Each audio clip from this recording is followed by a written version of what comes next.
I've got good news and bad news. Here's the bad news. Most protein bars are packed with sugar and unpronounceable ingredients. The good news? There's a better option. I'm Will, and I created IQ Bar plant protein bars to empower doers like you with clean, delicious, low-sugar brain and body fuel. IQ bars are packed with 12 grams of protein, brain nutrients like magnesium and lion's mane, and zero weird stuff. And right now, you can get 20% off all IQ Bar products, plus free shipping. Try our delicious IQ Bar sampler pack with 7 plant protein bars, 4 hydration mixes, and 4 enhanced coffee sticks. Clean ingredients, amazing taste, and you'll love how you feel. Refuel smarter, hydrate harder, caffeinate larger with IQ Bar. Go to eatiqbar.com and enter code BAR20 to get 20% off all IQ Bar products plus free shipping. Again, go to eatiqbar.com and enter code BAR20.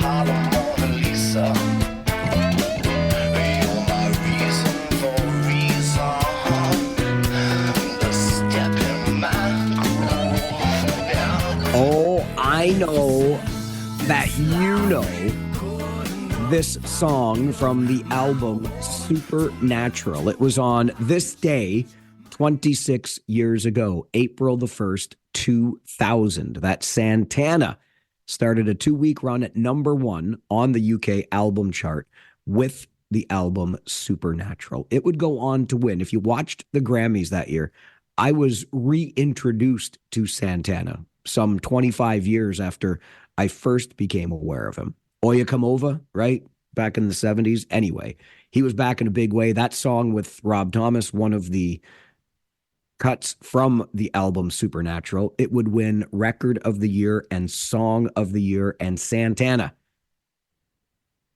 won pretty much everything at the Grammys that year in 2000. It was on this day, April the 1st, in the year 2000, that the album Supernatural hit #1 on the UK album chart. Hey, happy April Fool's Day. Have you made it through the day so far without getting caught in anything? I wonder, even if I'm being honest, if it's still a thing, April Fools and the pranks that people want to play. But we will get into that a little bit more around 9:15 this morning, because there is a pretty good history of April Fool's jokes right here in this fine region where we live. And those jokes, those little pranks, continue to this day. One person, one institution in particular, does a pretty darn good job at it, if I do say so myself. A very good Wednesday morning to you. That was fun last night, wasn't it? Although, I got to be honest, here we are on the road in Saginaw, and this was the first time we had a playoff game go into overtime in our series so far with the Spirit. And it occurred to me, there's a full intermission here, so we got to fill that time. And then the game just goes on until somebody scores.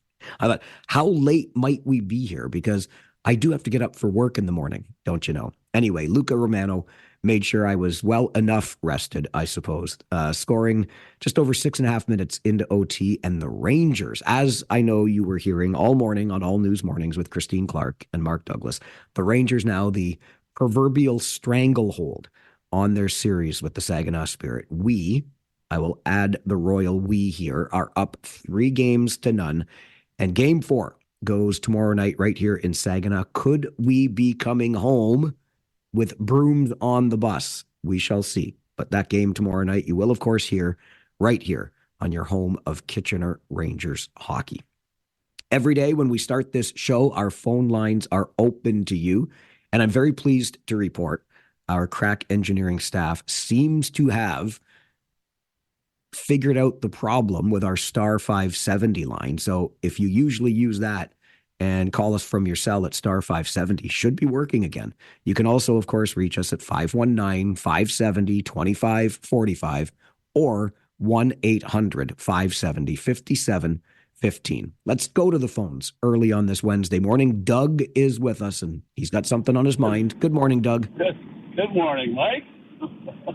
And once again, it sounded like you were like in my office last night when the goal was scored. I'm telling you, that goalie was supernatural. Holy moly, 50 shots. Yeah, you're absolutely right. The goaltender for Saginaw was incredible last night. I was prompted to give you a quick call because you mentioned this morning, you mentioned the anniversary of Supernatural. And I just wanted to give a teeny tiny plug to friend John McKinley. His band actually provides a tribute to Supernatural on Cinco de Mayo with the Edelweiss. It's going to be a heck of a show. But anyway, so you guys play again tomorrow night?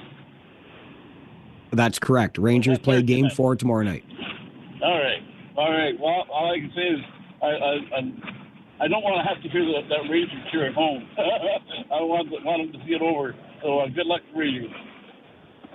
All right, Doug. Appreciate the call today. Thanks very much for being a part of the show early in the morning. I love my 9 a.m.ers. Those of you who are here the minute we begin every day, that song that we have chosen and get things underway. I want to be selfish. In fact, I was talking to Rangers head trainer Dan Liebold last night after the game, and he used the exact same language. We're going to overtime, and he's like, let's be selfish here. Like, let's win this one and try to ensure that we might get a few days off over the weekend. I know that another game at the Kitchener Memorial Auditorium in this first round would be lovely for revenue for the hockey club. But hey, if you finish the series fast, you get more time off, right? So hopefully, again, we don't want to get too far ahead of ourselves, but the Rangers do have the chance. They have put themselves in the position of sweeping their first round series. And on that note, 4 other teams have done the same thing, put themselves in position to sweep, including the Windsor Spitfires, who lead the Guelph Storm 3-0. Windsor won last night 2-1. So Guelph is down 3-0, and the Storm have only managed to score 2 goals in the 3 games in that series so far. The Owen Sound Attack trail 3-0. The Flint Firebirds with the big lead there. And Owen Sound in 3 games has also only scored twice. And Flint has scored 29 times. Yikes. So in the Western Conference, it's Kitchener, it is Windsor, it is Flint, and it is the Sault Ste. Marie Greyhounds, who have a 3-0 series lead. They went to double overtime last night, and the Greyhounds beat the London Knights. So the Sioux now have a 3-0 series lead.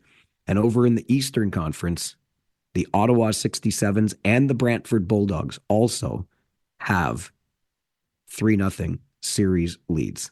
Ottawa leading Kingston 3-0, and the Brantford Bulldogs leading Sudbury 3-0. They went to overtime last night too, Brantford and Sudbury, and the Bulldogs got the win there. So that's a little recap of OHL action as the first round is nearing completion in a number of those series. And if things continue on this trajectory, it looks like the Kitchener Rangers will play the Sault Ste. Marie Greyhounds in round number 2. But we'll deal with that when we get to it. Right now, what you got to remember is that the Rangers have a 3-0 series lead on Saginaw, and we will have Game 4 for you right here on 570 News Radio tomorrow night. Our pregame show will get underway at 6:30.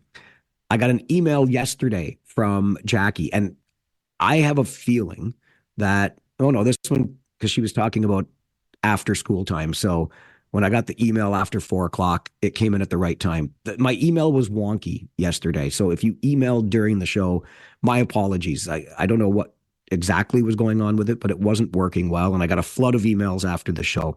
So I think I've got that sorted out too. If you email during the show today, I should be able to respond in reasonable time. But Jackie's email yesterday to Mike at 570news.com has brought us a new inmate in Jack Wagon jail.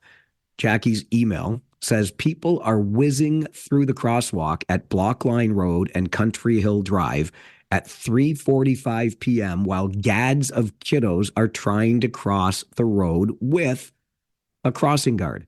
Today, at approximately 3:50 p.m., so this is yesterday afternoon, the crossing guard narrowly missed being struck by a white pickup truck driven by an egotistical 35 to 40-ish year old male who thought that yelling at the guard would get him out of Jack Wagon jail.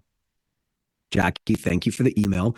I appreciate all of your work out there. We are all citizens of this community, and we have been deputized. We can put people in Jack Wagon jail. We can throw away the key and do not let them back out. We're allowed to do that on this show. Here's what I will remind you when it comes to that particular story. At that particular time, in that particular place, most of the people, dare I say almost all of the people who are driving in those school zones before and after school are the parents of those very kiddos that you want to see safe, or guardians or older brothers. I don't know, but most of the traffic in those school areas is school-related traffic. It's the people picking up the kids and dropping off the kids who are typically there. But thank you, Jackie, for the report. And to the gentleman driving the white pickup truck, I hope you enjoy your stay in Jack Wagon jail. Lest we get concerned that everybody around us is a Jack Wagon, remember that every day around 10:20, I share a story with you about somebody who is not a Jack Wagon. Just ahead of our Farwell Show 5 this morning, let's go back to the phones for one more. Dave is with us, Farwell's Force member number 47. Dave, good morning. Good morning, Mike. I just got a funny, pleasant, quick story to tell you that was unexpected on April 1st. So I feel I've been pranked. Okay. But in a pleasant point of view. I had my early morning poached egg this morning, and now I'm getting ready to do my second poached egg this morning for breakfast. And both eggs were double yolks. Is that a sign of good fortune, Dave? I have no idea, but that's what happened. So I just thought I'd give you a heads up. There's an unusual, to me, it was pleasant. And have a great day, and go Rangers, go. Thanks very much, Dave. Good to hear from you. Really good to hear from you, in fact, because I'd been thinking about Dave recently. It's been a while since we heard from him, and I'm glad he's still there enjoying his morning poached eggs today with 2 yolks. Let's get to that Farwell Show 5 for this Wednesday morning.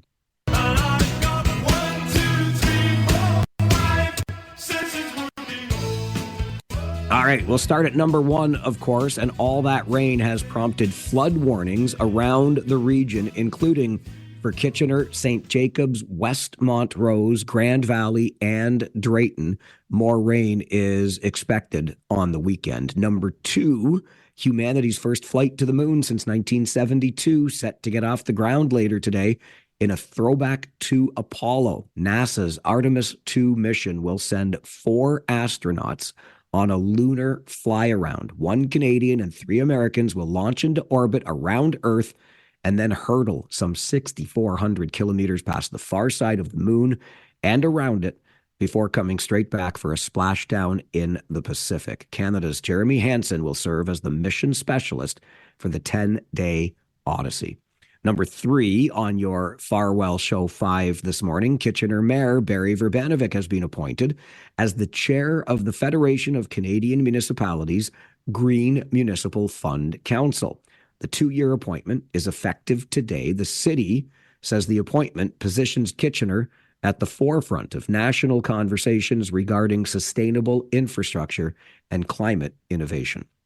Number 4, today marks the 1-year anniversary of the merger of Kitchener's hospitals into the Waterloo Regional Health Network, or REN. Gone are Grand River, St. Mary's, and Freeport. They've been replaced by REN at Midtown, REN at Queens Boulevard, and REN at Chicopee. Plans are also underway to build a new hospital in Waterloo.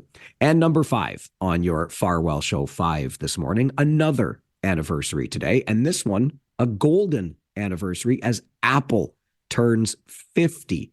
It was April the 1st, 1976, when a scrawny hippie and a nerdy engineer vowed to change the world when they founded a Silicon Valley startup.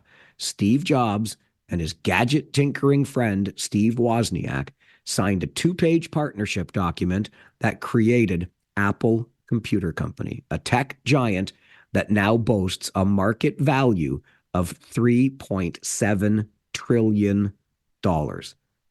That's pretty good return on your 50-year investment. And that is your Farwell Show 5 for this Wednesday morning.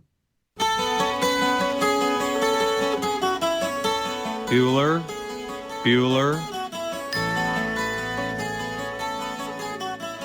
It is, of course, not just any old Wednesday. It is the first day of the month of April, which is also, of course, known as April Fool's Day. And I wonder a couple of things. Did you get pranked? Do people still pull pranks on April Fool's Day?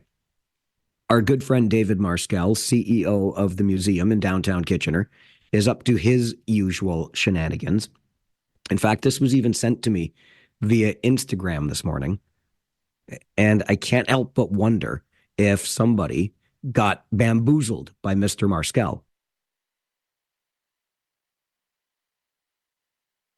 What David Marskell has pointed out is that he is going to appeal a recent council decision in Kitchener that gives heritage status to a, quote, hydro-induced cavity, otherwise known as a pothole, near the Kitchener intersection of King and Queen Streets. This cavity first appeared last month with a distinct corduroy pattern, prompting local historians to wonder if it's a remnant of the legendary Eby pothole of 1847, a chasm that destroyed a buggy belonging to pioneer farmer and clergyman Benjamin Eby. When the historians filed an injunction to halt repair on this pothole until archaeologists could investigate the site, David Marskell pushed back.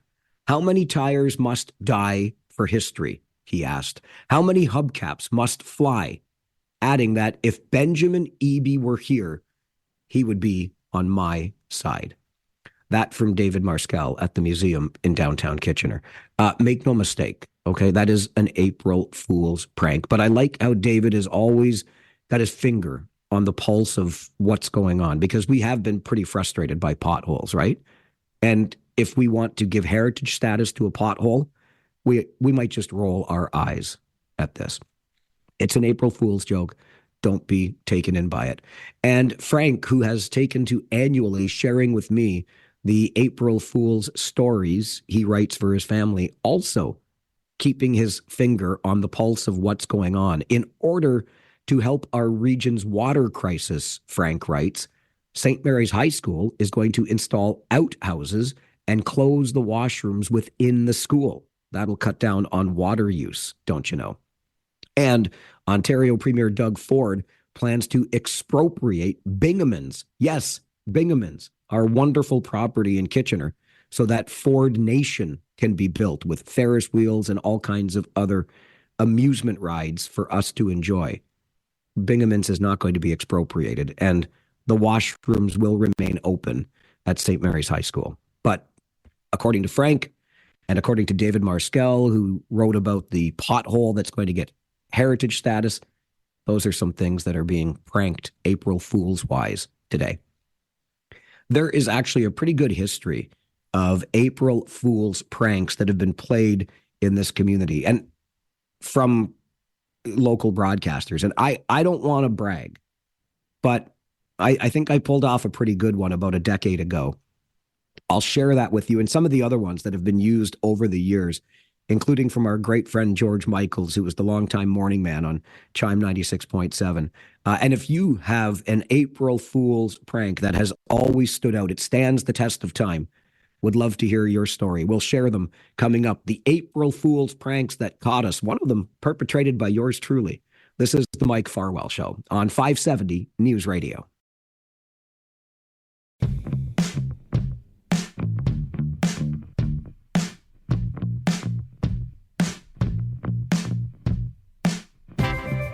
Thanks very much to Russell, who reminds me via email to Mike at 570news.com. I can't believe you didn't mention Rush 2112 was released April the 1st, 1976. 50-year anniversary of that as well. Totally slipped my mind, Russell. Thank you very much for reminding us about that. It is April the 1st, which is April Fool's Day. I feel as though there aren't as many pranks being played these days as there once was, but I could be mistaken on that. Some that have stood the test of time for me were perpetrated by broadcasters in this community. One of them by George Michaels, who used to be on Chime 96.7. George was the morning show, morning man there for a long, long time. First George and Val, then George and Tara. Brady and Tara continue to do a great job to this day. But George, one April the 1st, told residents of the fine city of Kitchener who were listening to his radio show that the telephone company was going to be doing some cleaning of the telephone lines. And so in order to ensure that the dust and the residue from this cleaning operation didn't get into your home, you were to put a plastic bag over the receiver of your telephone.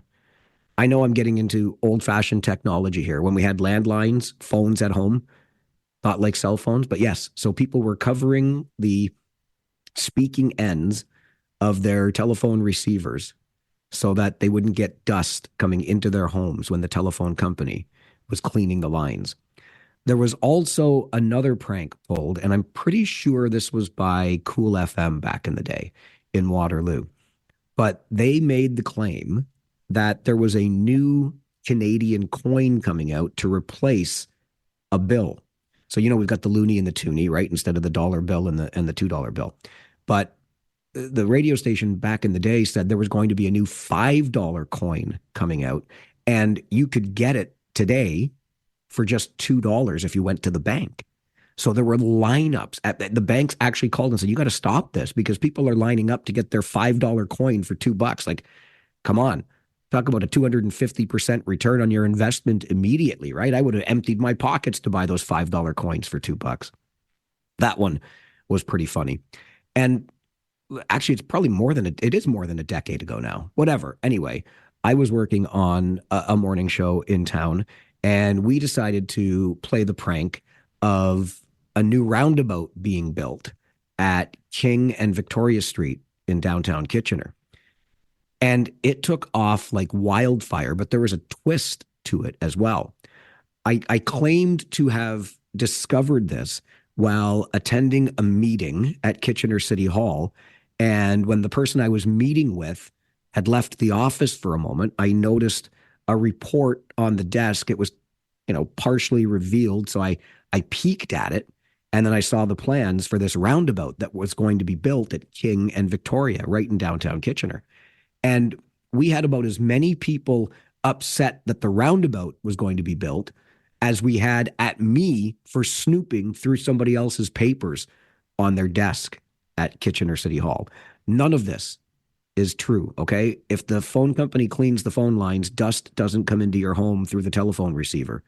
There was never going to be a $5 coin that you could buy for $2, and there never has ever been a plan to build a roundabout at King and Victoria. I tried the year after the roundabout prank to convince people that Highway 78, the expressway, was going to be a toll highway, but not as many people bought that. My claim to fame remains convincing people through a report that I found on somebody's desk that maybe I shouldn't have snooped at, that there was going to be a roundabout built at King and Victoria. I'm just going to rest on those laurels. I don't try doing April Fool's gags anymore, but it's a fun day. And I think it's fun to pull people's legs every once in a while. All right, let's get you an update from the 570 News Center, and then let's talk Trump. I mean, why not? I'm here in the United States. Could Iran be Donald Trump's Vietnam? Let's talk about it on the Mike Farwell Show. This is 570 News Radio.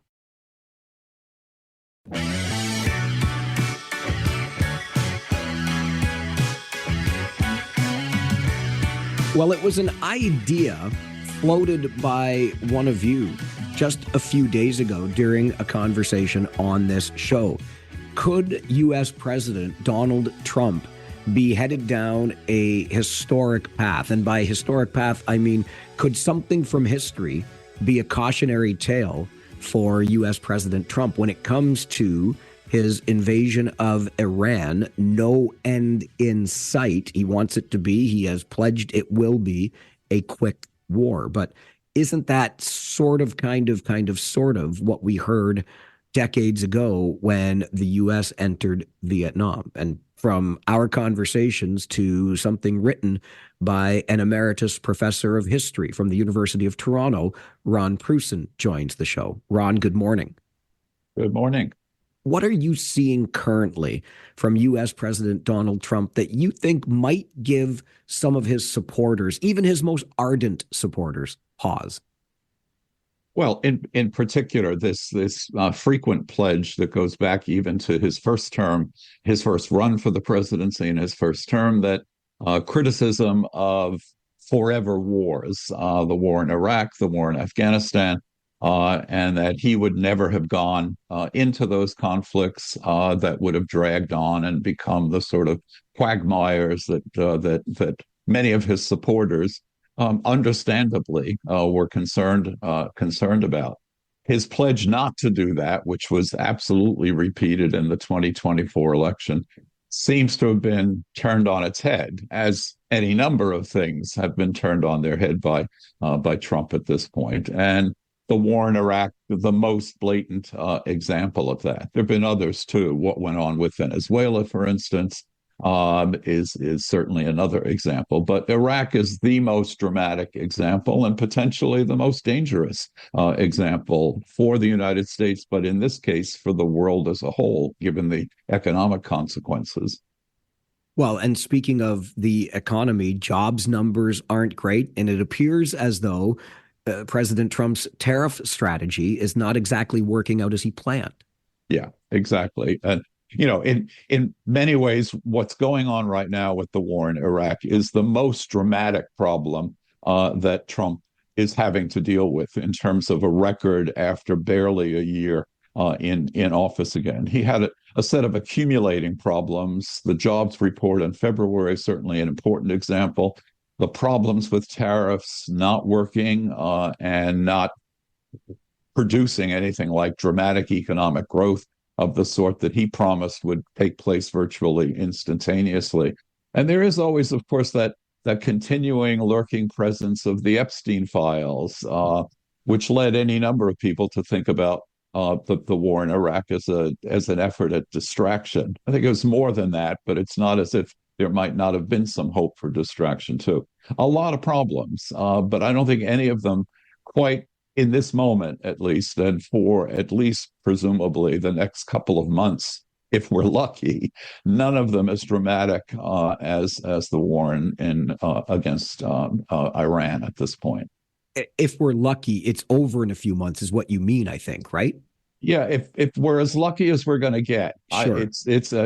It would be a variation on talking about humor and black humor. This would be black luck. It's like there is no easy way out of this. There are going to be serious consequences. They might be somewhat less serious if the fighting comes to an end fairly quickly. But there has been such devastation, so much destruction, so much disruption of economic patterns and even political patterns in the Middle East, that the problems are going to linger for a very long time. Let's peel it back several decades now to Lyndon B. Johnson and his decision to enter the Vietnam War, and how really, Ron, that paved the way for Richard Nixon and the Republicans to take control of the Oval Office. Absolutely. It's it would have been impossible. It seems to have been impossible for Johnson and the people around him, say in 1967, to imagine how bad things were going to get over the course of the next year.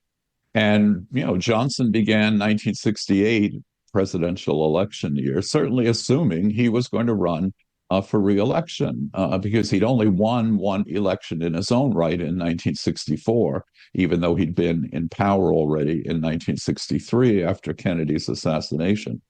But the turnaround in the war in Vietnam, particularly the Tet Offensive early in the year, that showed how far the United States was winning that conflict, really just turned political circumstances upside down, and really even emotional, psychological circumstances for Johnson, who was a very shrewd politician. And painful though it was for him, made him realize he couldn't possibly run and win election at that point. You had a somewhat longer term variation for very different reasons of what happened to the Democrats in 2024, with Biden's late departure from the presidential campaign, and Kamala Harris having to step in, or certainly choosing, but having to step in and try to win against considerable odds, given the mess that had emerged because of Biden's resignation. Hubert Humphrey and the Democrats faced the same predicament, even with a little more advance notice in 1968. And in retrospect, one of the amazing things looking back at it is that Humphrey came relatively close to winning. But the Republicans had an easier, much easier path than they would have without that huge legacy of the Vietnam conflict on the Democratic Party's shoulders at that point. One of the key differences, I think, between the Johnson story in 1968 and the Vietnam legacy and Trump's experience is that it was frequently called a tragedy for Lyndon Johnson in the 1960s because he'd had an incredibly impressive record, some major achievements through the Great Society programs that had produced major strides in civil rights, social welfare programming connected with the war on poverty. Trump is facing a similar problem, but he has a much more troubled record, except for the diehard MAGA supporters of Trump. No one would say he has incredibly constructive achievements to his credit. So we're just adding to the problems, dramatically adding to the problems, given the war against Iran at this point. Is there any indication, Ron, that Donald Trump is aware of or even cares about these historical precedents? There's not. I think there's very little evidence. I think there are any number of people around him who would be sensitive to them, not necessarily the diehard supporters who I think they believe Donald Trump is as exceptional as they believe the United States is as a nation, and think that somehow he has superhuman powers that can rise above any challenge. Trump himself, of course, thinks he has superhuman powers. I don't think there's I would say at least, much debate about this. I would say, though, that he's clearly, for me, an individual who suffers from what the psychiatrists would call a narcissistic disorder. At this point, this extreme narcissism that makes him think he can tackle anything and come out with a win. But in reality, we're seeing the sort of the chaos and the failures that have so clearly been emerging. Is there an opening here for the Democrats to begin to gain some traction as we look ahead to midterms and beyond? Yeah, I think absolutely. You can never guarantee anything, to be sure, but all of the signs would suggest that the Democrats will come out winning a substantial number of seats in the off-year elections. The news over the last few days that starts to tally, for instance, the number of Republicans who are choosing not to run for re-election this year tells you about the feelings within the Republican Party, and that many of the incumbents are figuring out that no, this is a time to as the euphemisms in politics would go, to spend more time with their families instead of running for re-election at this point. The Democratic Party is, to some degree, in a bit of a mess itself. Some would say more than a bit of a mess. So you can't necessarily, count. It's too early to assume a victory at this point. But certainly the signs are pointing in that direction, including some of the, the special elections at the state level, but even some of the federal elections that have been going in the Democrats' favor at this point. Unfortunately, of course. Unfortunately, for those of us who are not Trump fans, I'll put it that way, 2026 elections are still 2 years away from the 2028, the crucial presidential election. But a change of direction, a change of dynamics in Congress after 2026 could make a big difference, even without having to wait for the next presidential election. Ron, great to get your perspective on the show. Thank you very much for the time today. Oh, you're welcome. Take care. You Bye-bye. as well. Bye now. Ron Prusin is a professor emeritus in the Department of History at the University of Toronto. He points to something that we have talked about on the show, and that is this war in Iran maybe being Donald Trump's Vietnam moment. This was a man who came to office talking about ending all wars, not entering forever wars. And here we are now in Iran, and Americans, as well as Canadians, are feeling the economic impact. And we only have to go back 30 odd years to the Clinton campaign of the 90s. It's the economy, stupid. What do you think? Are we witnessing a Vietnam moment for Donald Trump? Is this the opening that the opposition Democrats need to regain some control in the U.S. government? We'll get your thoughts right after this as we continue on the Mike Farwell Show this morning. This is 570 News Radio. It was frequently called a tragedy for Lyndon Johnson in the 1960s because he'd had an incredibly impressive record. Trump is facing a similar problem, but he has a much more troubled record. Except for the diehard MAGA supporters, no one would say he has incredibly constructive achievements to his credit. So we're just dramatically adding to the problems given the war against Iran at this point. Ron Prusin is an emeritus professor in the Department of History at the University of Toronto. He writes a thought-provoking piece connected to something we talked about on this show not 3 days ago, when one of you brought up the idea of the invasion of Iran being very similar to the United States' entry into Vietnam. And Ron's piece, entitled "Vietnam Ruined Lyndon B. Johnson's Political Career. Will Donald Trump face the same fate over Iran?" It's really just the latest thing, for lack of a better word, to go wrong for Donald Trump right now. Tariffs haven't worked out the way that he thought. It's costing the Americans economically. Job numbers are poor in the States. Gasoline prices are rising. He promised to end all wars, and there would be no more forever wars. And here he is now with no end game in Iran. What do you think? Are there parallels here? Is there a cautionary tale in history for Donald Trump today? 519-570-2545, star 570, 1-800-570-5715. Let's go to Kevin first. Good morning, Kevin. Hello. Hi. Good morning, Mike.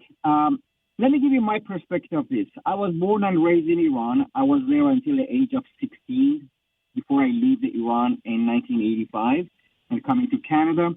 So I have lived through the system over there. I have been apprehended over there, and I left the country. So I know who they are, and I know what I'm talking about and who I'm talking about because I lived with them and I experienced the whole regime over there.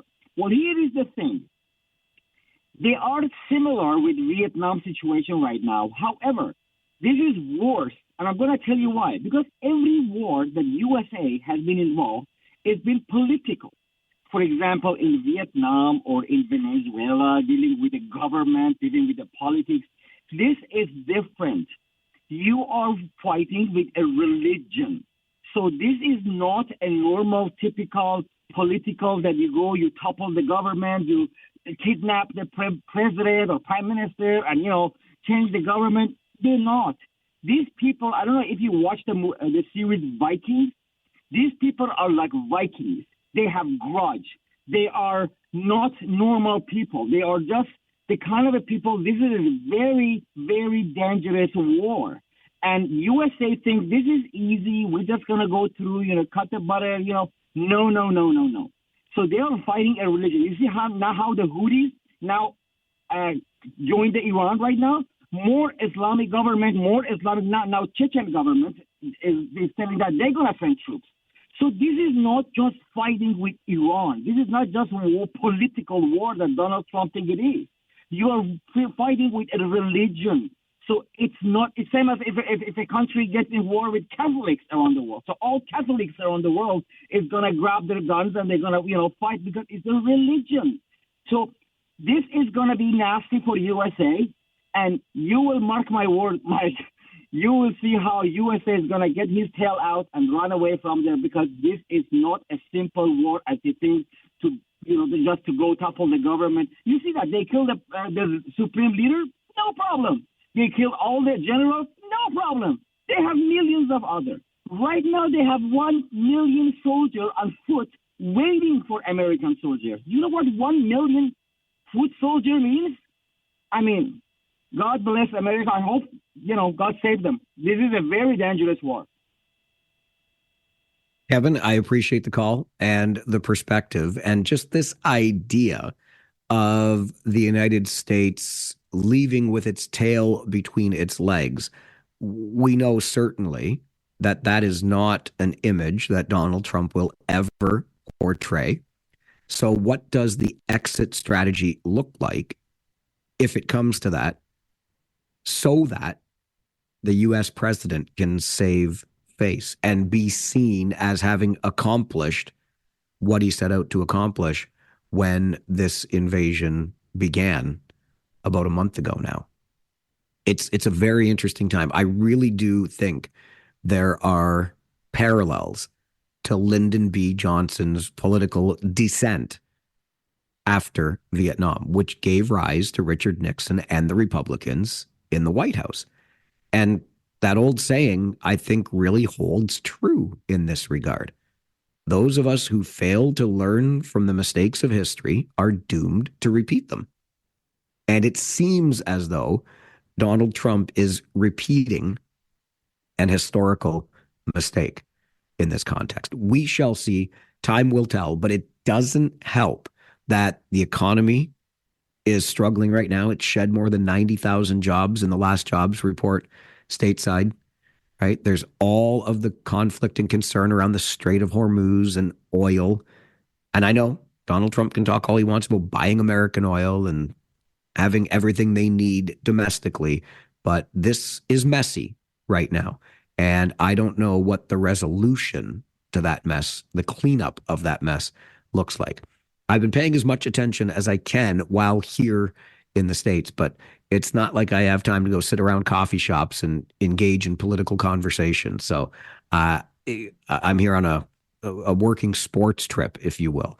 And much of our conversations have focused on the Ontario Hockey League. So I can't speak for the politics of the folks that I'm around here in Saginaw, Michigan right now. But I thought, while here, what better time to have the conversation about U.S. President Donald Trump and the parallels that many are now seeing between his invasion of Iran and the United States' entry into Vietnam some 50 years ago. All right, we're going to get you an update from the 570 News Center, and then it is a Wednesday morning. That means we mind Ottawa's business with the Blacklocks reporter and check in to get some insight on stories you are likely not to hear anywhere else. Stay with us as we continue the Mike Farwell Show this morning. This is 570 News Radio.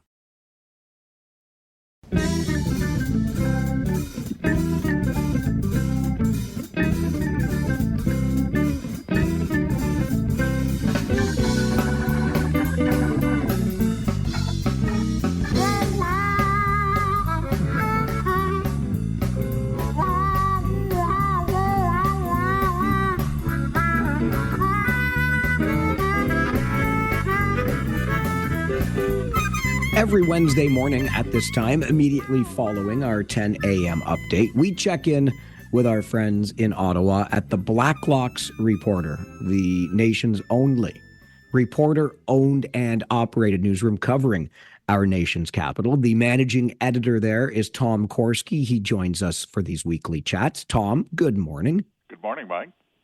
We have a new leader of the federal NDP, Avi Lewis. Welcome aboard. He says that Canada, though, is dealing with a corrupt elite who are, quote, waging a war on working people. That's the campaign. His campaign slogan was tax the rich. Well, we'll see. Mike, he raised a lot of money with that campaign pitch.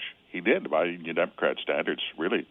$1.2 million. And a lot of that was $20, $50 at a time. That's pretty impressive fundraising. Over 10,000 donors to his campaign. And the campaign slogan was Tax the Rich, and he unveiled a program that really goes back to his grandfather's day when his grandfather, Davy, was leader of the New Democratic Party. For instance, he wants to bring back the inheritance tax. Parliament got rid of that in 1972. We don't have death duties or an inheritance tax in our country. Abbey wants to bring it back 45%. And so the campaign is tax the rich, and he has said many, many times, I have to give Mr. Lewis, anyone would give him credit for being absolutely consistent. He's given the same speech for 20 years, that there's a corrupt elite that is preventing millions of Canadians from achieving their hopes and dreams, costing them money. He blames them for inflation. And he is going to be the one to take it on. Problem, he has to win a seat in Parliament first, Mike. That's a major hurdle. It certainly is. And not to pick a nit here, Tom, but isn't Mr. Lewis himself rather well off financially?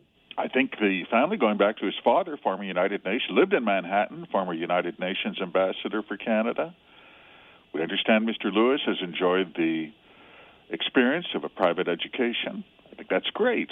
We're all capitalists. Well, maybe not Avi, but the rest of us. I mean, no one begrudges anyone their success in our society. I think that's wonderful. But the winning a seat in Parliament, Mike, I mean, that's no joke. He's run twice. Last time, he finished third in Vancouver Centre, and not a close third. He finished third, 23,000 votes behind the MP in that riding, Liberal MP Hetty Fry. She's chair of the Commons Health Committee. This is a serious problem for the party, who are now down to 6 seats. They have never been lower than 6 seats in the House of Commons, going way back to 1935. Perhaps there's only one way to go then. Up? Well, funny you should say. The long list of parties that have been registered in Canada and then disappeared is a very substantial list. There's no law that says we need 3 parties in Canada. It's been a convention, and it's entirely possible that we won't be a third-party state going forward, because there's always the Bloc, and there will always be, we know, at least one Green MP. But the New Democrats are in very, very desperate shape, and they acknowledge it in private moments. This is,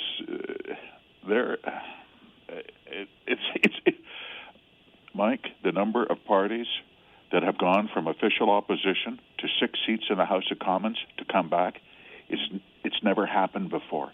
Like, that speaks to a degree of, let's say, volatility in your support that is unprecedented. They're in very bad shape. That's a very good point, and some historical precedent there, perhaps, for sure. All right, Tom, we have reached our NATO commitment for defense spending. Good for us, $63.5 billion, that 2% commitment. But do we know where that money was spent, Tom? We actually don't. Isn't that interesting? The budget year just ended at midnight last night, March 31st. And the feds, in their filings with NATO, said our defense spending was $63 billion. Problem, there's no budget document that shows that. NATO, we checked. NATO says we don't verify. We assume we operate on the honor system. If Canada said they spend $63 billion to get to 2% of GDP for their NATO minimum target, good for you. But it doesn't appear in any budget document. We tried to access to information this. We saw there's some, as one MP put it, creative accounting. They included tree planting at military bases. They famously included the Coast Guard, which is completely unarmed, unlike other NATO countries' Coast Guards. As one MP, James Bazan from Manitoba, put it, the Coast Guard in our country can't even ticket you for a fishing violation. They have to bring in a fisheries officer. This is on the level. There was a deputy commissioner of the Coast Guard who testified at the Commons Defense Committee. He was asked, what happens if you see a Chinese warship coming off the coast? And he said, well, our operating assumption is that we leave. We run away. Of course, we can't mix it up. We don't even have sidearms. So there was some creative accounting. And then they get to do it all over again next year because there's a new budget year underway this morning. It'll never be dull, Mike. Tom, I could get creative with $63.5 billion, let me tell you.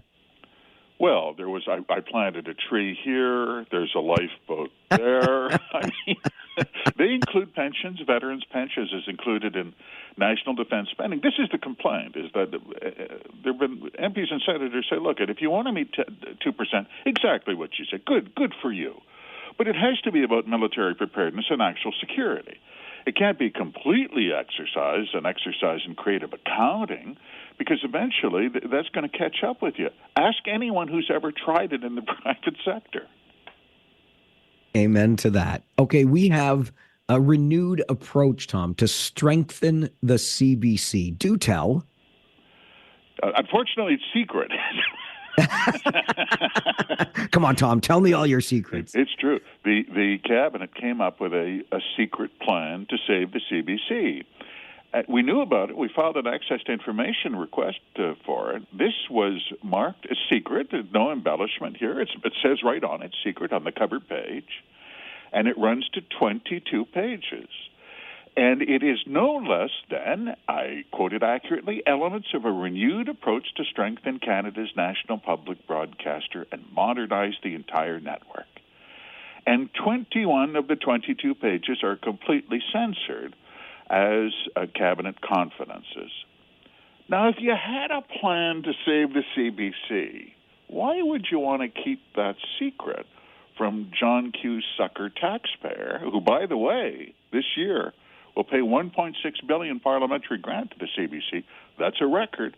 Why would you want it? Why is it a secret death ray that is going to solve all their problems? It sounds a little shaky, doesn't it? I don't want to be cynical. It sounds like tree planting for national defense. It sounds a little shaky.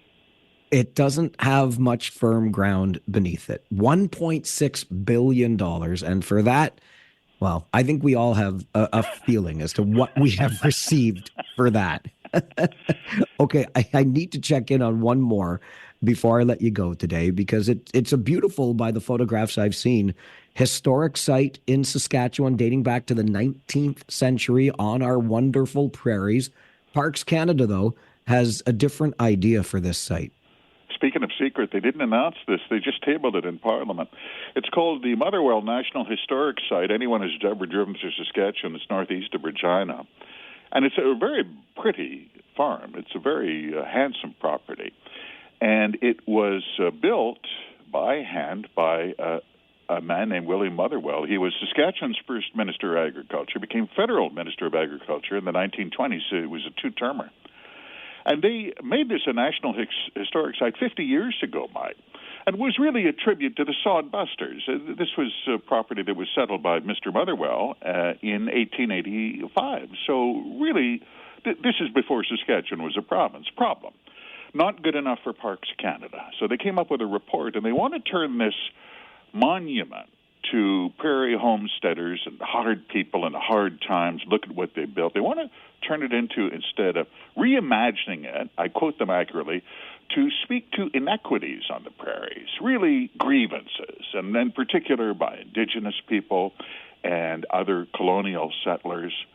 It's kind of going to be an exercise in public shaming. Like, well, as you can imagine, we ran this story. Saskatchewan subscribers went out of their minds. So they started petitioning the Premier of Saskatchewan, take over provincial control. Mike, everyone knows what they did. The John A. Macdonald statues that were decapitated, and the naming and shaming that has gone on under the revisionist history in our country, not an accident, a deliberate cabinet policy from a 2019 directive that told people, never forget colonialism, patriarchy, racism. That's the Canadian story. And they just won't stop. And here we go again, indeed. Tom, really appreciate these chats and the work you do at Blacklocks. As always, thank you. Thank you, Mike. Tom Korski, managing editor at the Blacklocks Reporter, the only reporter-owned and operated newsroom covering our nation's capital. Tom joins us on Wednesday mornings just after our 10 a.m. update as we mind Ottawa's business here on the Mike Farwell Show. This is 570 News Radio.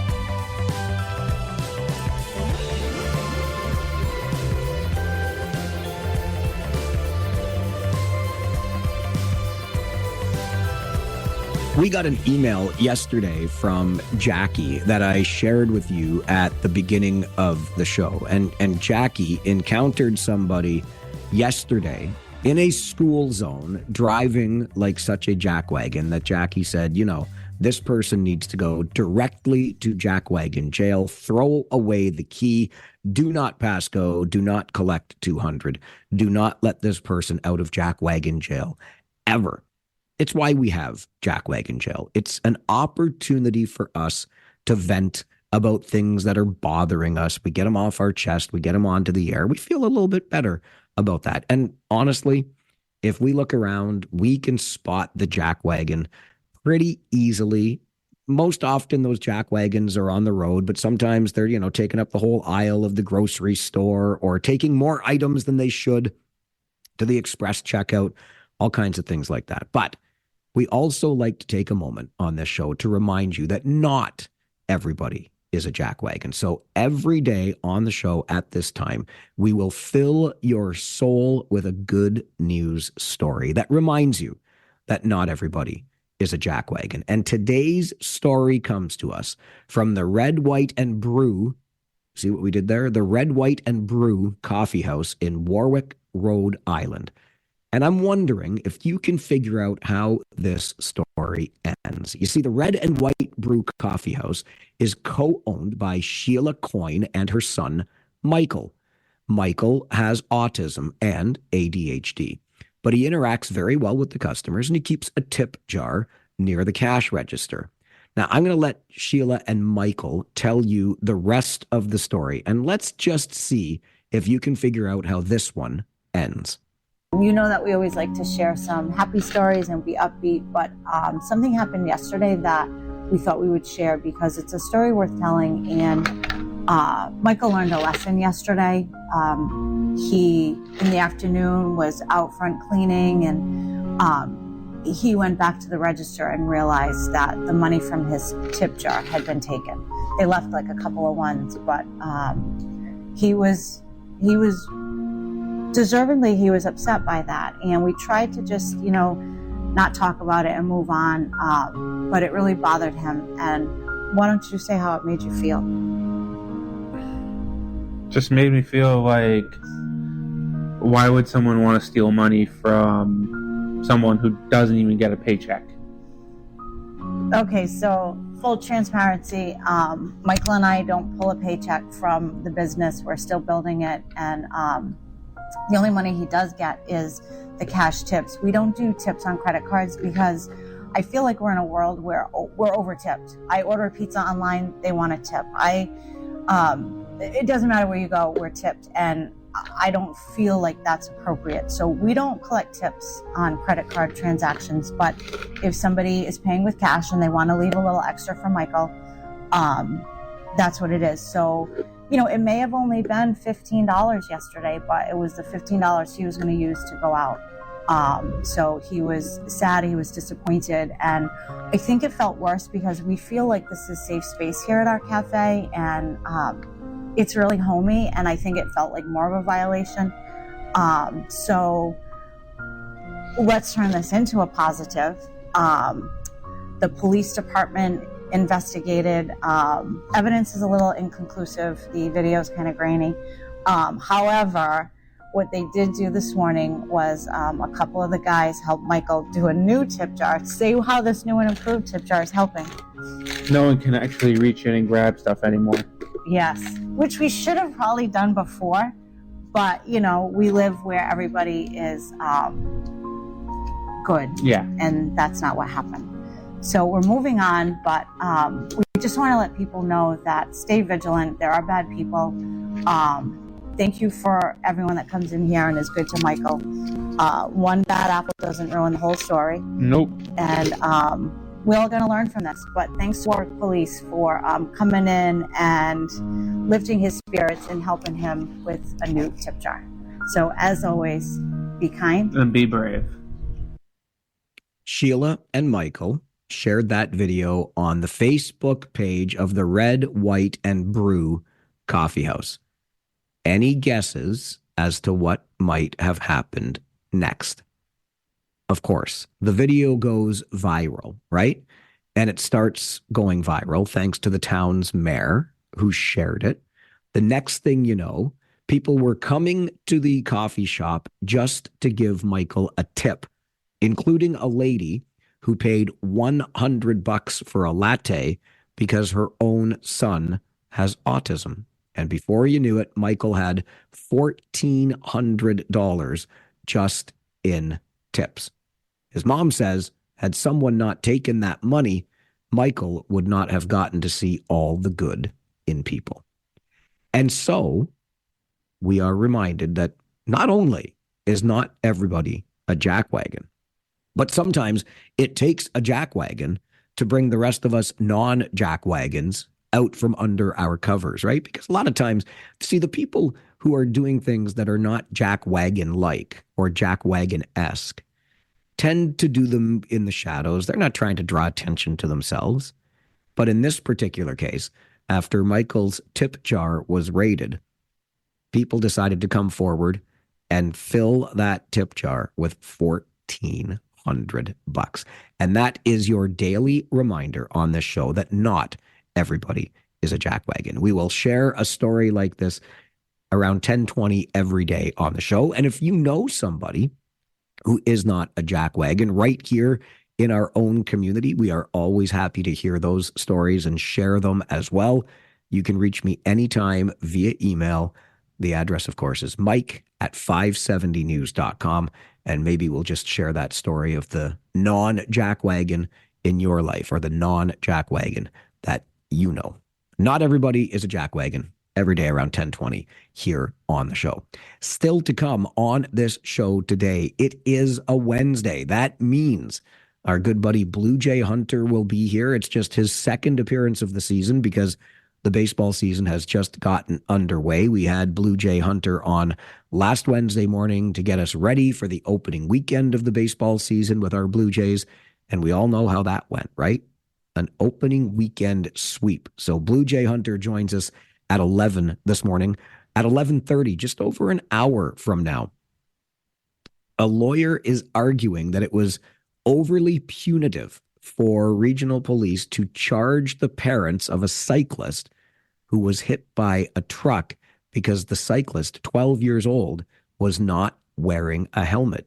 Is this a case of being overly punitive? We'll talk about that just after the 11:30 news, about an hour from now. But right now, to your 10:30 update in the 570 News Center. And following that, get ready for Moparfest coming back to New Hamburg this summer, and a big prize attached to it. And as we enter the month of April, we are into Cancer Awareness Month, and a Guelph man wants to make sure money is raised for cancer research. This is the Mike Farwell Show, 570 News Radio.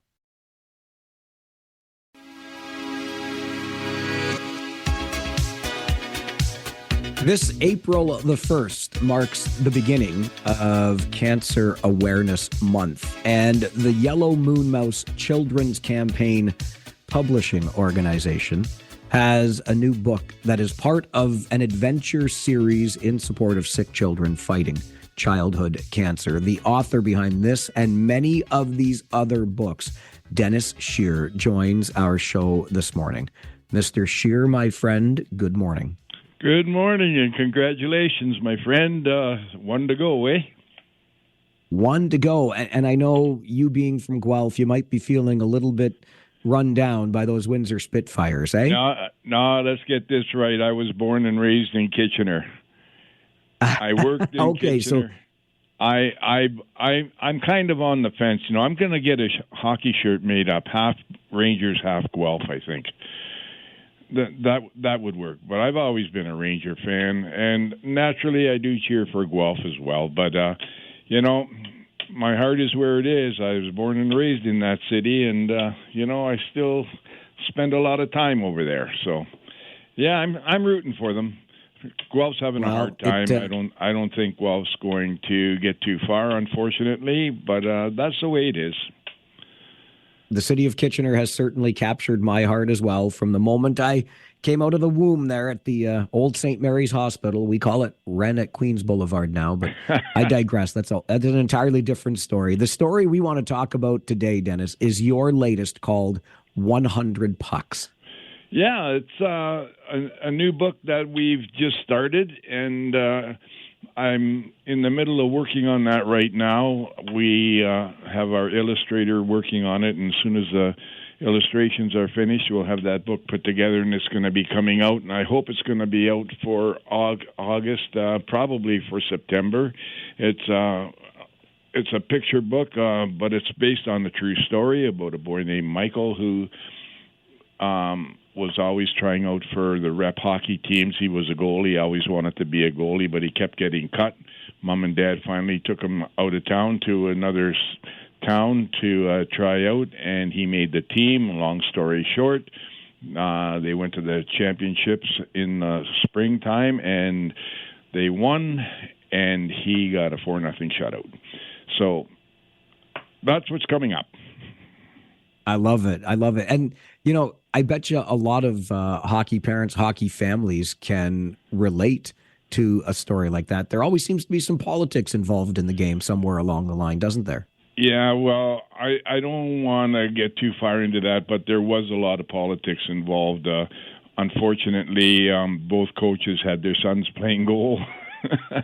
And you know what happens there. And, I mean, Mike was a better goalie, and unfortunately it didn't work out, so they moved him into another town where he tried out and made the team, and things went good for him from that time on. So things always work out.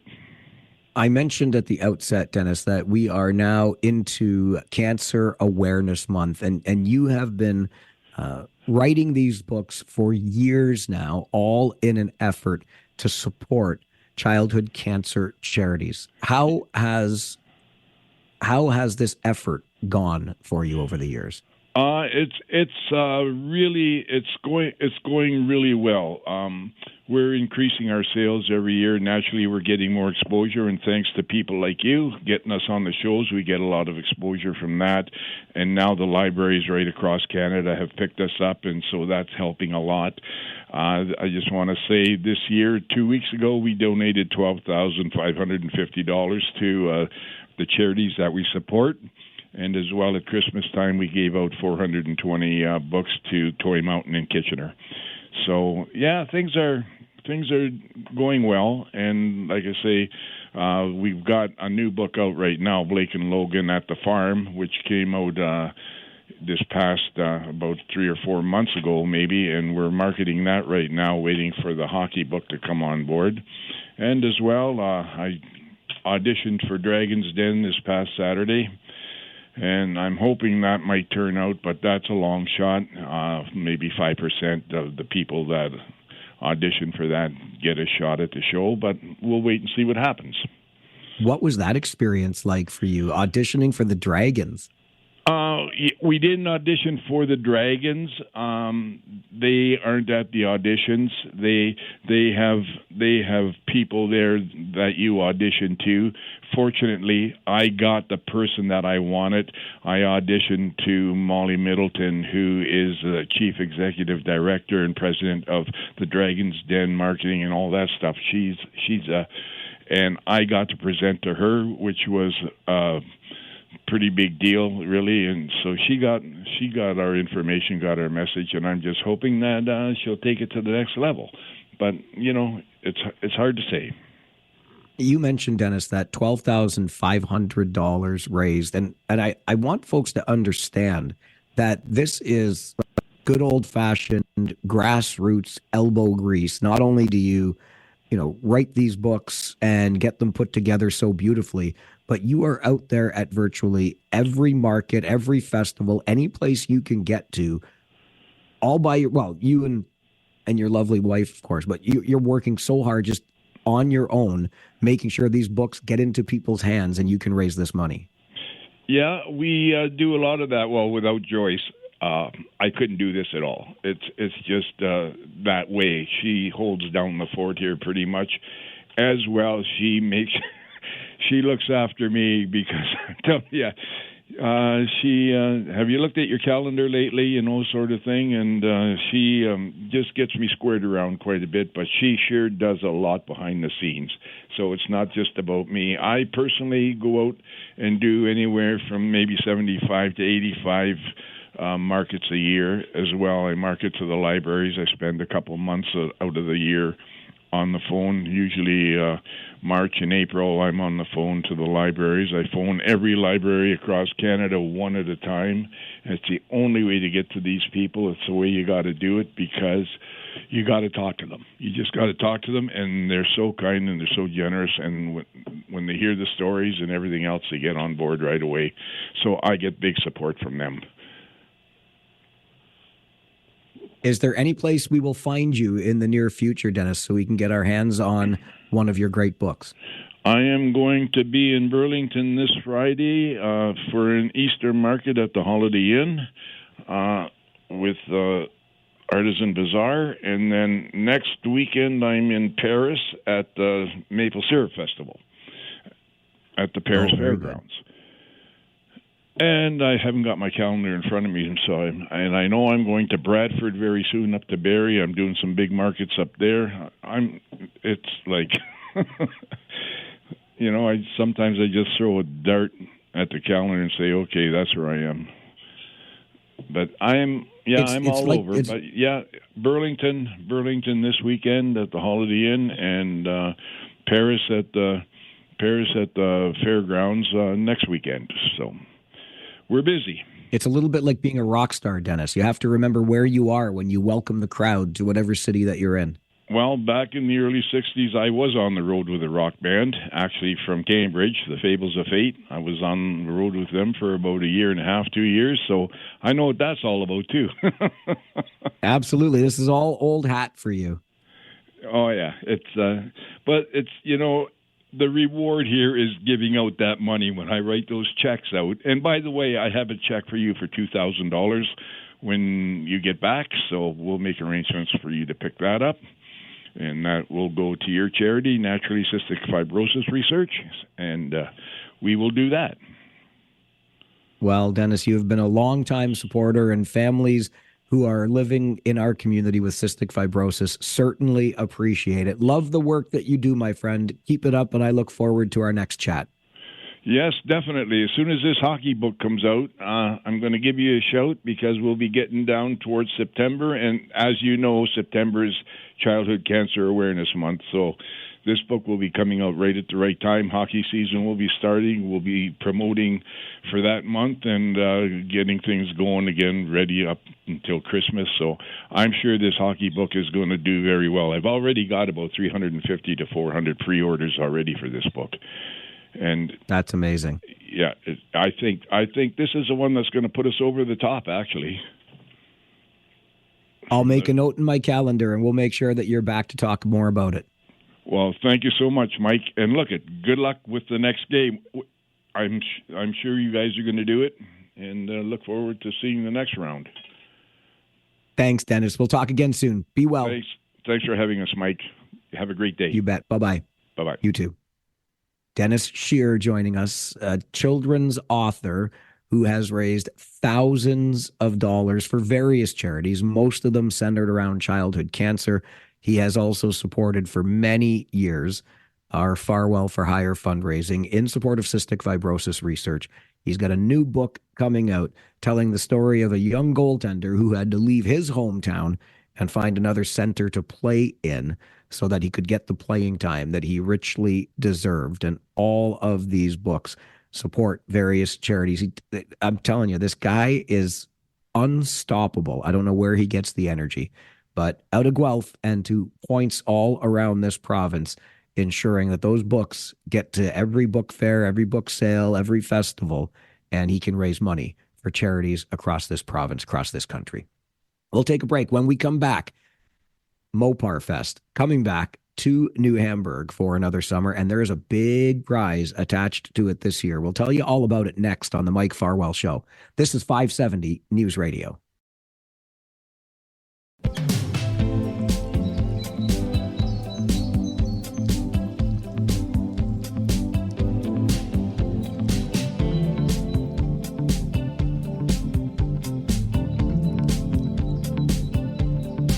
We've been sharing similar weather here in Saginaw that you've been having back home, as mild as it got yesterday, lots of rain, and it is dramatically cooler today as we begin a new month here on this April the 1st. So what better time to look ahead to much better weather, those lazy, hazy days of summer, and the annual Moparfest, which is going to be on August the 15th and the 16th in New Hamburg. John Taylor and Don Wagner are volunteer organizers with Moparfest and join me for a chat this morning. John, good morning to you.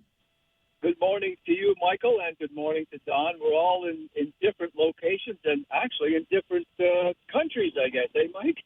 I am international right now, John, enjoying the day in Saginaw and this conversation with you. And Mr. Wagner, good morning to you. Good morning to you, and good morning to John. John, let me start with you, if we could. A little background on Moparfest. I don't know that it needs much of an introduction anymore. It is really an event that we mark on our calendars every year, but it's coming up August 15th, 16th. Give us a little background on Moparfest. Well, it's hard to believe that we're going to be celebrating the 45th anniversary. I can barely remember when I think the first one was in the Baden area. Don may be able to recollect a little better than my old memory, but it grew from a one-day show to, as you mentioned, Mike, August 15th and 16th this year, 2 days, and we were welcomed by the New Hamburg Agricultural Society that took us out to New Hamburg, and it's just grown from there. Basically, we've seen as many as 1,800 plus cars, depending on the weather now, and I don't blame those folks. I'm not wealthy enough or smart enough mechanically to own one of these cars, regardless of make, model, or whether you're a Chevy, Ford, or a Mopar, but you have to either be wealthy or smart enough mechanically to have one of these classics. But we've had as many as 1,800 plus cars, depending on whether whether rain or hail or something will definitely keep these cars away. But it's just a great show, and I want Don to talk about sort of going back in history. And this year we're going to be bringing back the classic car giveaway, which is always enticing to those participants who show up at Moparfest every year. Don, tell us about that. Don, tell us. It's a 1968 Dodge Dart GT convertible. Don, tell us more about it. Correct, yes. Just a little bit of a history is, we were just a one-day show when we were in Heidelberg, actually. But in 1993, we moved to New Hamburg. Simply needed to because we needed the space for the vehicles. We were out of room, and we were so graciously invited. So from 1992 up to 2017, a total of 25 vehicles were given away at Moparfest by the Moparfest committee. Then came COVID. And COVID, of course, and the increases in cost for almost everything, which is still rampant today, made it prohibitive to continue to buy restored Mopar vehicles and give them away. So we had gone to a cash giveaway as a result. But now, somehow, the committee has decided and wants to bring back giving away vehicles. And so the organizing committee, which, by the way, is made up from 6 different groups, charitable and community groups, that sit on the committee and plan for the event. And therefore, it's a year-long deal where we meet every month and put this thing together. It takes about close to 200 volunteers to do this event. But the issue of giving a car away is just so cool. John, you want to explain to the people how we actually give this car away? Well, I can do that, Don. Yes. You have to have a vehicle on site. You have to be on site with your vehicle that day when that beautiful 68 Dodge GT convertible will be given away. And then what we do is we literally pull names out of a hat. What we do is pull 10 names out of a hat, and then each one of those lucky people will be awarded a key. And it's really an exciting moment. As they leave the stage, they go down, and with that key, they try to start the car. And it really gets exciting when you get down to the end. Over the 45 years, we've seen the first one start. We've seen the 10th key start. And it always makes it exciting for the spectators. So that's how we do it, and it'll be really exciting to do it again this year. Absolutely, and cash is nice, but we're a car club, and we're an event that is put together by people who have vehicle interest. So giving away a vehicle is really the highlight of the event. To be able to get your car on display, any vehicle right up to present actually is going to be allowed onto the fairgrounds. Now, this must be a show vehicle or some special interest vehicle. In the past, we used to say 25 years and older, but we want to really celebrate this and give some opportunity those that buy maybe a fairly current vehicle and do tremendous modifications to it and make it something special. So those people are invited now as well to do that. And it's definitely, we're hoping with the addition of that and the fact that we're giving a car away again this year, and we're not sure that we can continue to do it each year because these vehicles are expensive. But we're very happy to do it this year. By the way, just so your listeners are aware, it's not just 25 vehicles that have been given away. It's actually over 50 vehicles.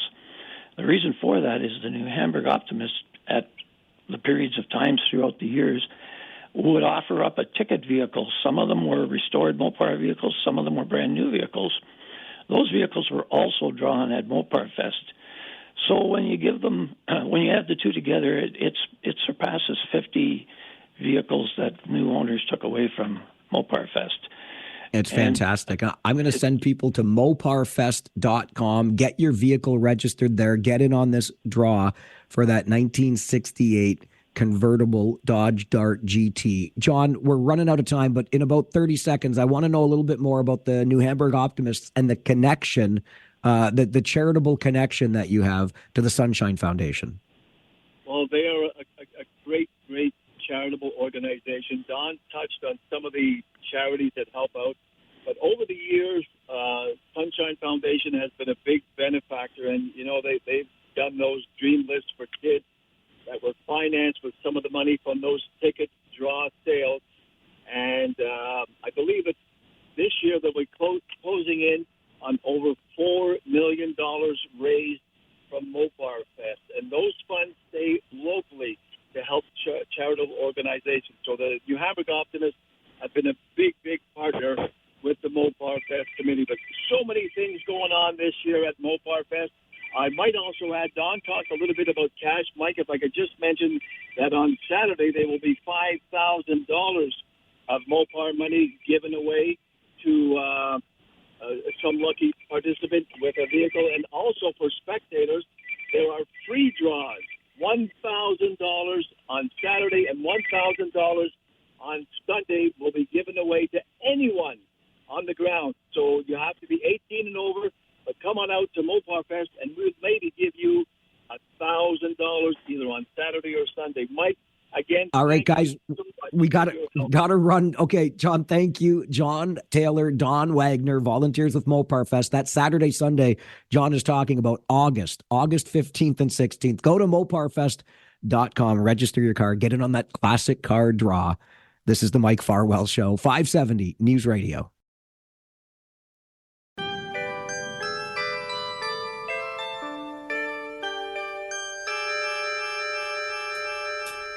The Whiz Kids had won it, Bobby Thompson had done it, and Yogi read the comics all the while.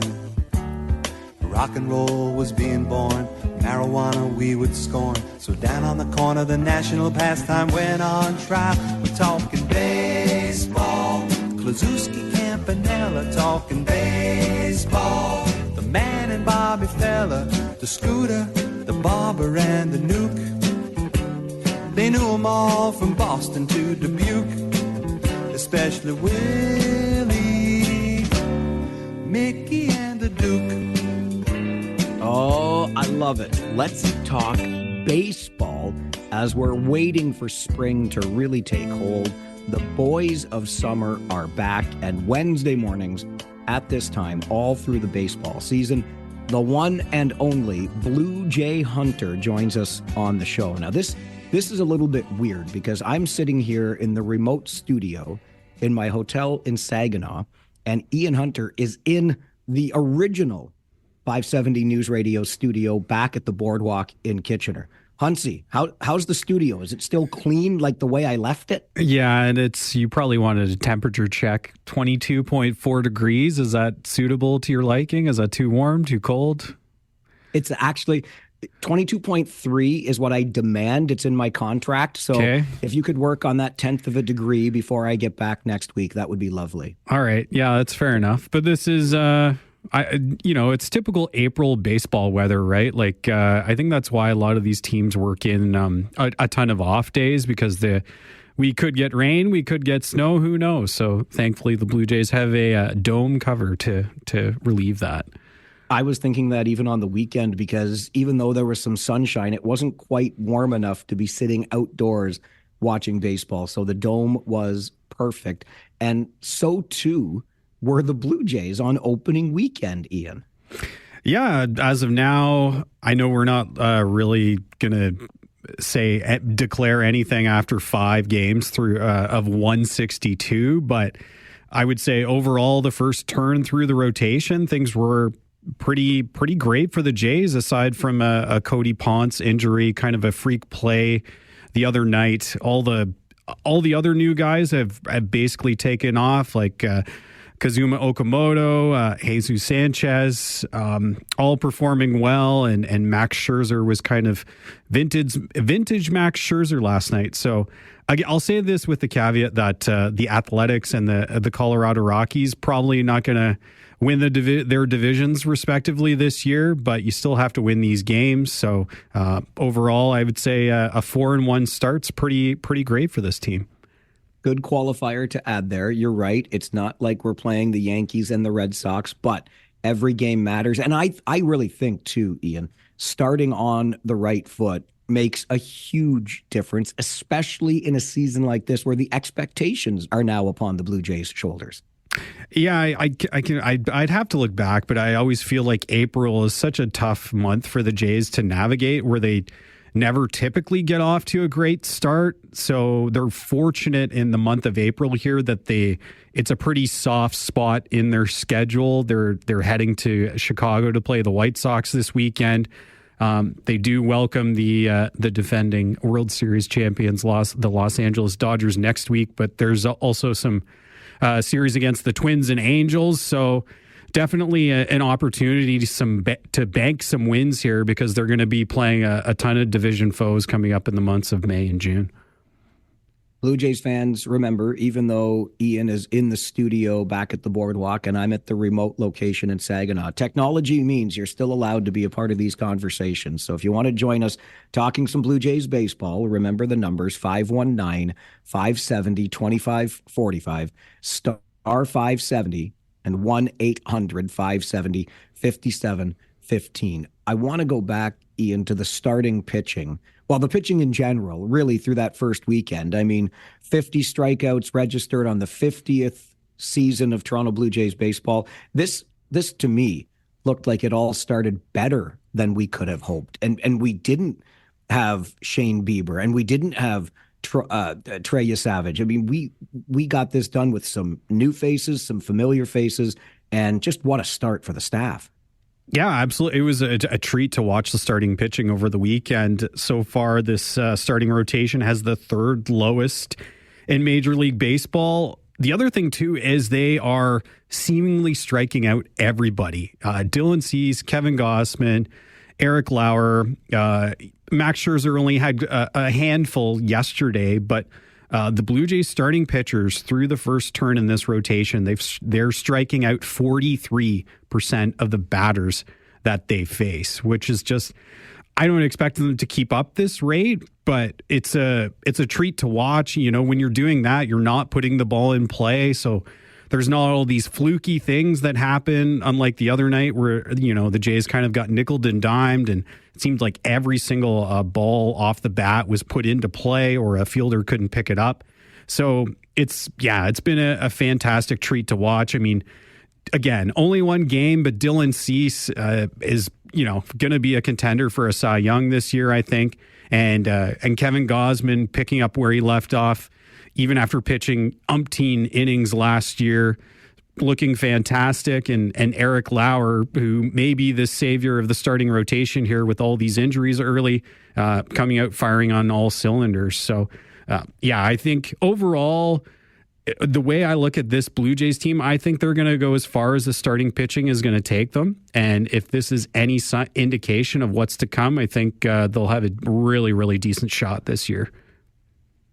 I am going to pick one nit because I got to be me. And you may remember the conversations we had about this guy in particular late last year. I was kind of sort of done with him in the playoffs. I was surprised to see him trot out there, and what an unfortunate start to the season. I think his line was 2/3 of an inning, but I don't know why he's pitching any innings, and that's Brendan Little. This guy is cursed right now, Ian. I had a feeling this gentleman would come up in conversation.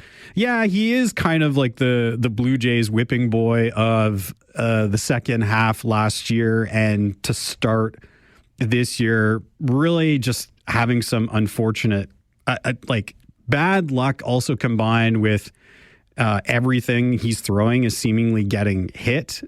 So these were one was a low leverage spot, which kind of just blew up the game entirely over the weekend. Unfortunately, the Jays came back to walk off that game on Saturday against the Oakland A's, but that could have gone even horribly worse. And the weird thing with Brendan Little was we heard in spring training that he was working on a new pitch. He's was trying to get a fastball into his repertoire, so at least he could strike guys out and throw some strikes, but that hasn't seemed to change very much overall. I would say it's kind of just a continuation of what we saw from Brendan Little in the second half last year and in the postseason as well. So if this continues, I believe he has options so he can be sent down to the minor leagues, which I think we might see happen within a few weeks here.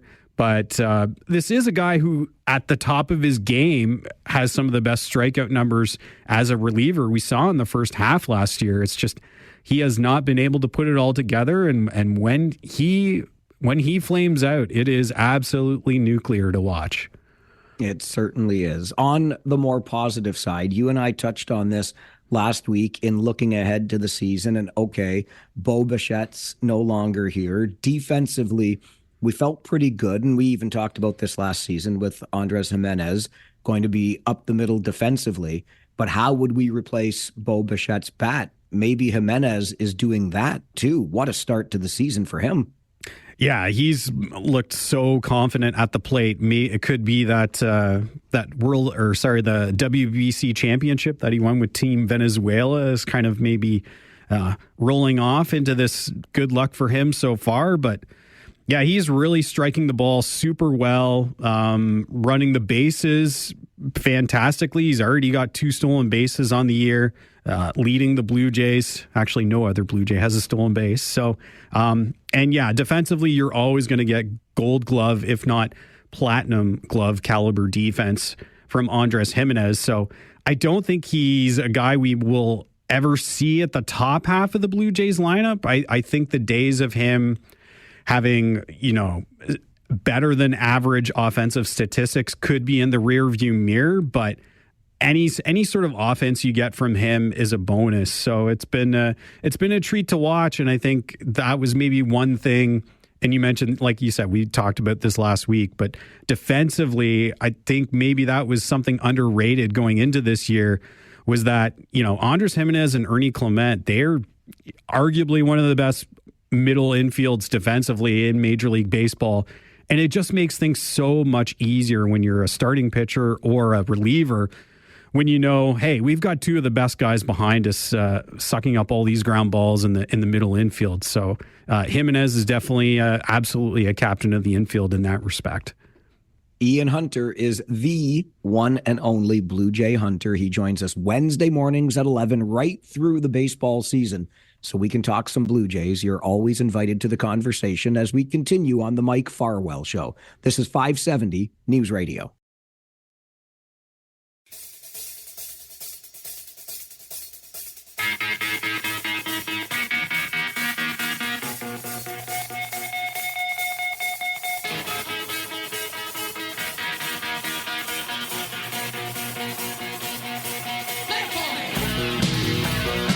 Wednesday mornings throughout the baseball season, we take time to talk a little Blue Jays with the best guy in the business to talk Blue Jays with, and that is Ian Hunter. He is better known as Blue Jay Hunter. And Ian, it occurred to me on the weekend that this is exactly, I think, what we needed in our sporting lives. The Leafs are a complete write-off, and I'm not usually this engaged in baseball. I mean, it's 162 games, for crying out loud. It's late March, but we were tuned into every game at home on opening weekend, and it seems like these guys picked up right where they left off last year.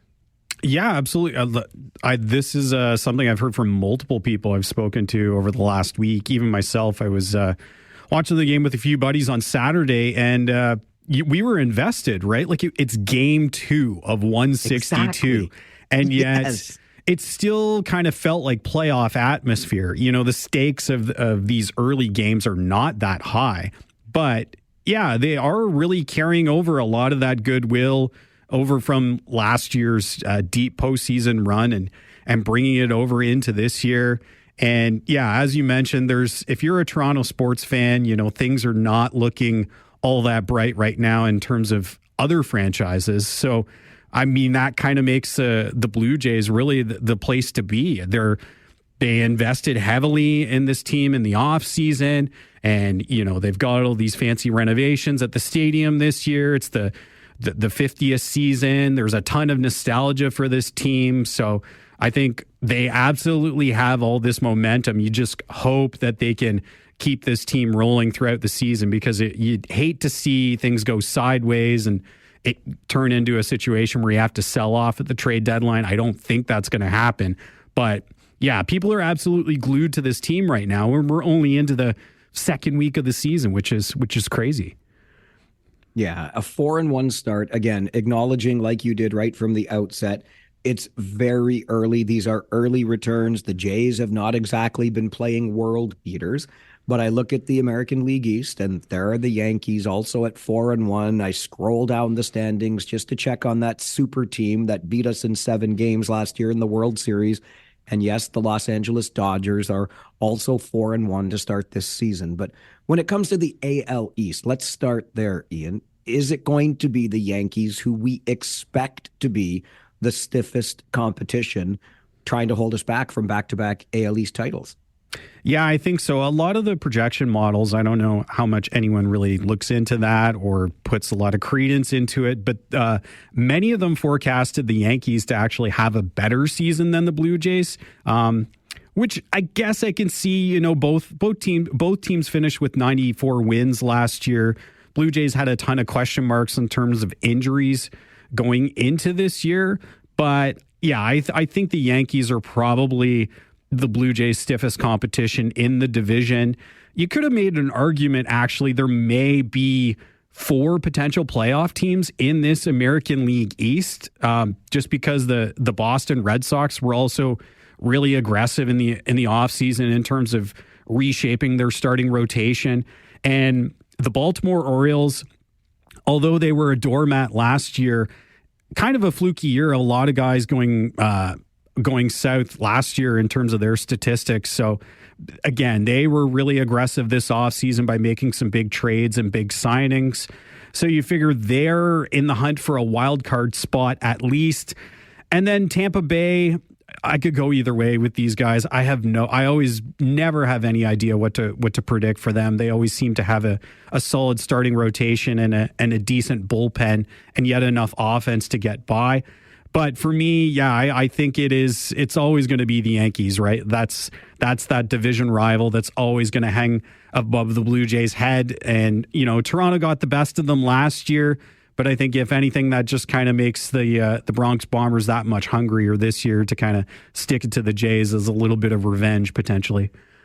You mentioned earlier the only real blip in the starting rotation for the first 5 guys that have come out was the kind of fluky injury to Cody Ponce. What's the status? When do we expect to see him? So he has an ACL strain. The last we heard was that he will miss quote unquote significant time, which when you watched the play, you thought, oh, okay, he tripped. I don't know, maybe he just kind of slipped and it's an innocent injury, but with the amount of pain that he was in and the fact that he was carted off the field, I think that it looked really bad. So I think the potential is there. He could be done for the rest of the year. I don't think anyone's going to come out and declare that. It sounded like they were getting a second opinion just to see whether it can be rehabilitated. But at this point, I think it would be a bit of a small miracle if we see him later again this season, which is really unfortunate to see, right? Like, he was a guy who pitched in Korea last year, had really great numbers in the KBO, hasn't pitched in the big league since 2021. He's kind of been toiling over in Japan and Korea the last couple of years. And then to have this happen in your very first start is just, it sucks to see. You don't have to be a Jays fan. Like, I think everyone was feeling for him to see him carted off the field like that. But luckily, the Blue Jays do have some reinforcements in terms of Jose Barrios, Shane Bieber, and Trey Savage. But I think they are all still several weeks away. So for the time being, the Jays are just going to have to kind of paper over Cody Ponce's spot in the starting rotation. They called up Lazaro Estrada, who's just a bit of starting pitching depth, who's at least going to be temporarily the fifth starter right now for the Blue Jays. But yeah, it's wild, Mike. Like a couple months ago, the Jays had, I think it was 8 or 9 guys on the starting pitching depth chart, and we're already tapping into the 6th guy right now into the second week of the season. So always just goes to show you can never have too much starting pitching. Yeah, great point, and we'll keep our eyes on that for sure. One final note before I let you go. I've had some friends who have already been down to the Rogers Center to take in opening weekend action. Lots of pictures of the way the place looks now because, of course, there were some more renovations. But perhaps even more importantly, Ian, Diamond, Domer, and BJ Birdie are back. Yes, this was, to me personally, I thought this was a significant development as a guy who's kind of a mascot weirdo who loves this aspect of the Jays. But yeah, there's a ton of history there, right? Like BJ Birdie was the original mascot for the Jays. I believe due to contract disputes, he was gone in 1999. So we haven't seen that mascot in a long time. Diamond came along with Ace in the 2000s there. And Domer, I don't know if people remember, but Domer was the mascot of Sky Dome. So it's kind of like a pseudo Jays / Rogers Center Sky Dome mascot. And I guess for it being the 50th season, the team decided to bring all those mascots back in a capacity. So I thought that was really cool to see. It's pretty funny. And one of our friends that were at a game this weekend took a picture, had mascot alert attached to it because there was Domer right in front of them. So just adding another element to the experience at the old ball yard as the Blue Jays are off to such a great start. Ian, as always, thank you for this, and we'll talk again next Wednesday. Yep, sounds good, Mike. Thank you. Ian Hunter is the one and only Blue Jay Hunter. He joins us Wednesday mornings just after the 11 a.m. news. We talk Blue Jays baseball, and what a start for our team. I'm invested already. I hope you are too. This is the Mike Farwell Show, 570 News Radio.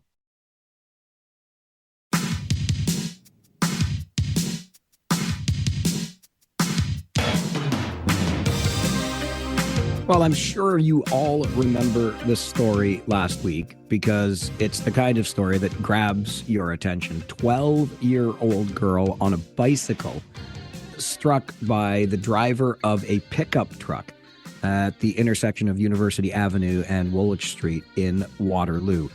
Subsequent to that story, charges have been laid against the driver of that truck.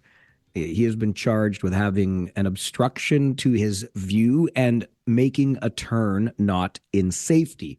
Meantime, the parents of the child have also been fined for allowing someone under the age of 16 to ride a bike without a helmet. That charge in particular doesn't sit all that well with our next guest on the show. David Shellnut is known as the biking lawyer and joins us for a conversation. Dave, good morning. Hey, good morning. You have described that fine for the parents, the charge to them, as being needlessly punitive. Why do you say that? Well, if you are sitting in a hospital with your kid seriously injured after having been run over by a huge pickup truck, the last thing you need is an officer to come in and hand you a ticket and said she should have been wearing a helmet. If there was indeed a head injury, you've learned that lesson very hard. It kind of like, it sends the wrong message. It sends the message that both parties are to blame in this incident. And that's simply not the case. People driving huge pickups through residential areas ought to be looking out for kids. You're not going to get an argument from me on the size of the pickup trucks. In fact, the size of vehicles in general kind of annoys me these days. But just so we're clear on this, it is an offense, right? Like, it is a law on our books that if someone is under the age of 16, they must be wearing a helmet while riding a bicycle. And at that age, it is the responsibility of the parents to ensure that the rider is helmeted, correct? For sure. And we should all, my kids both wear helmets. And every kid riding a bike, riding an e-scooter, which they maybe shouldn't be doing, they should all be wearing helmets. That's without question. But the issuing of the ticket to the parents for the kiddo not wearing one is, like I said, it's a bit punitive, and it sends the wrong message. If we're trying to send a message to folks on our roadways to be safe, why then hand the driver 2 slaps on the wrist? If this is a seriously injured kid, why wasn't it careless driving causing bodily harm that's got a real penalty to it? So if the police were interested in sending a message, certainly that message should be sent to the party most responsible, not the parents of the kid who's got serious injuries in hospital.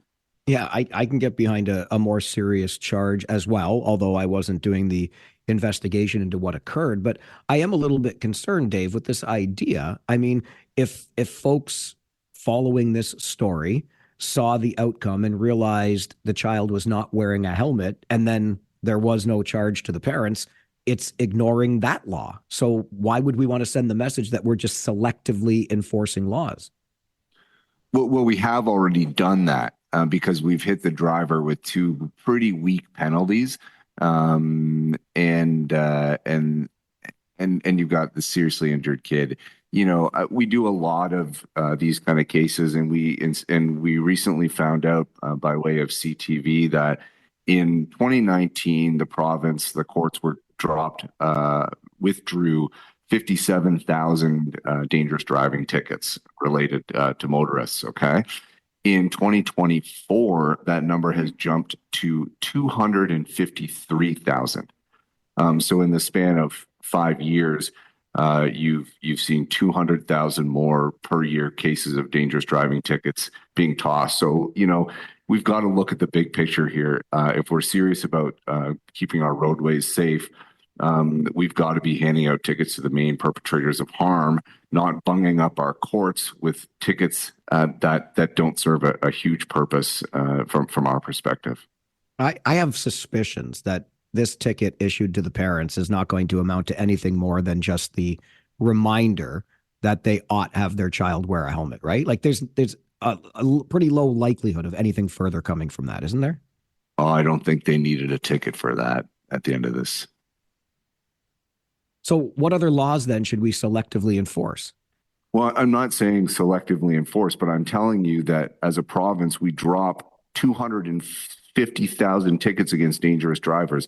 If we have scant resources in our courts to handle tickets, then it has got to be for the most serious offenders. And that is not people who are injured on their bicycle getting you should have done this ticket, Yeah, I get it. But again, then I'm just like, if we don't have the judicial resources to punish dangerous drivers, we're not going to have the judicial resources to issue any sort of fine to these parents either. So I just don't know why we wouldn't send this important message. Hey, wear a helmet out there. Well, no, this ticket is now going to be in the courts and taking the place of and using resources of a ticket for a driver who turned right and fractured someone's hip. That's what I'm trying to say is that this ticket has been issued and now it is something that the courts will have to deal with when they can't even deal with stuff that's far more serious.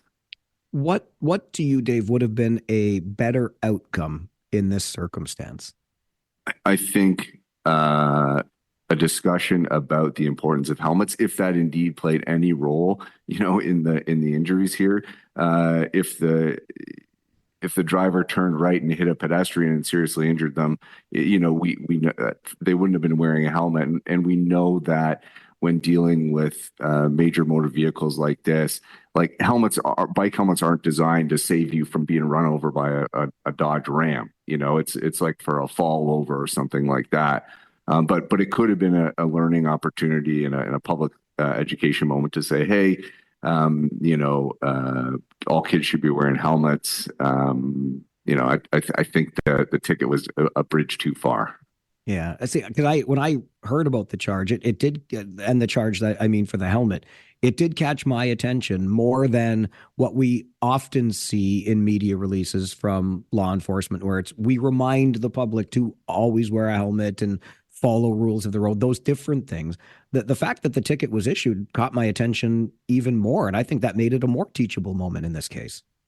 Well, yeah, but now here you and I are chatting about the propriety of parents being ticketed and not so much about the driver who just ran over a kid, and that's ultimately, if we're going to have safe streets, we've got to refocus every chance we get on the main perpetrators of harm. And we should be having a conversation about why all those dangerous driving tickets are being tossed and why people are driving really dangerously out there.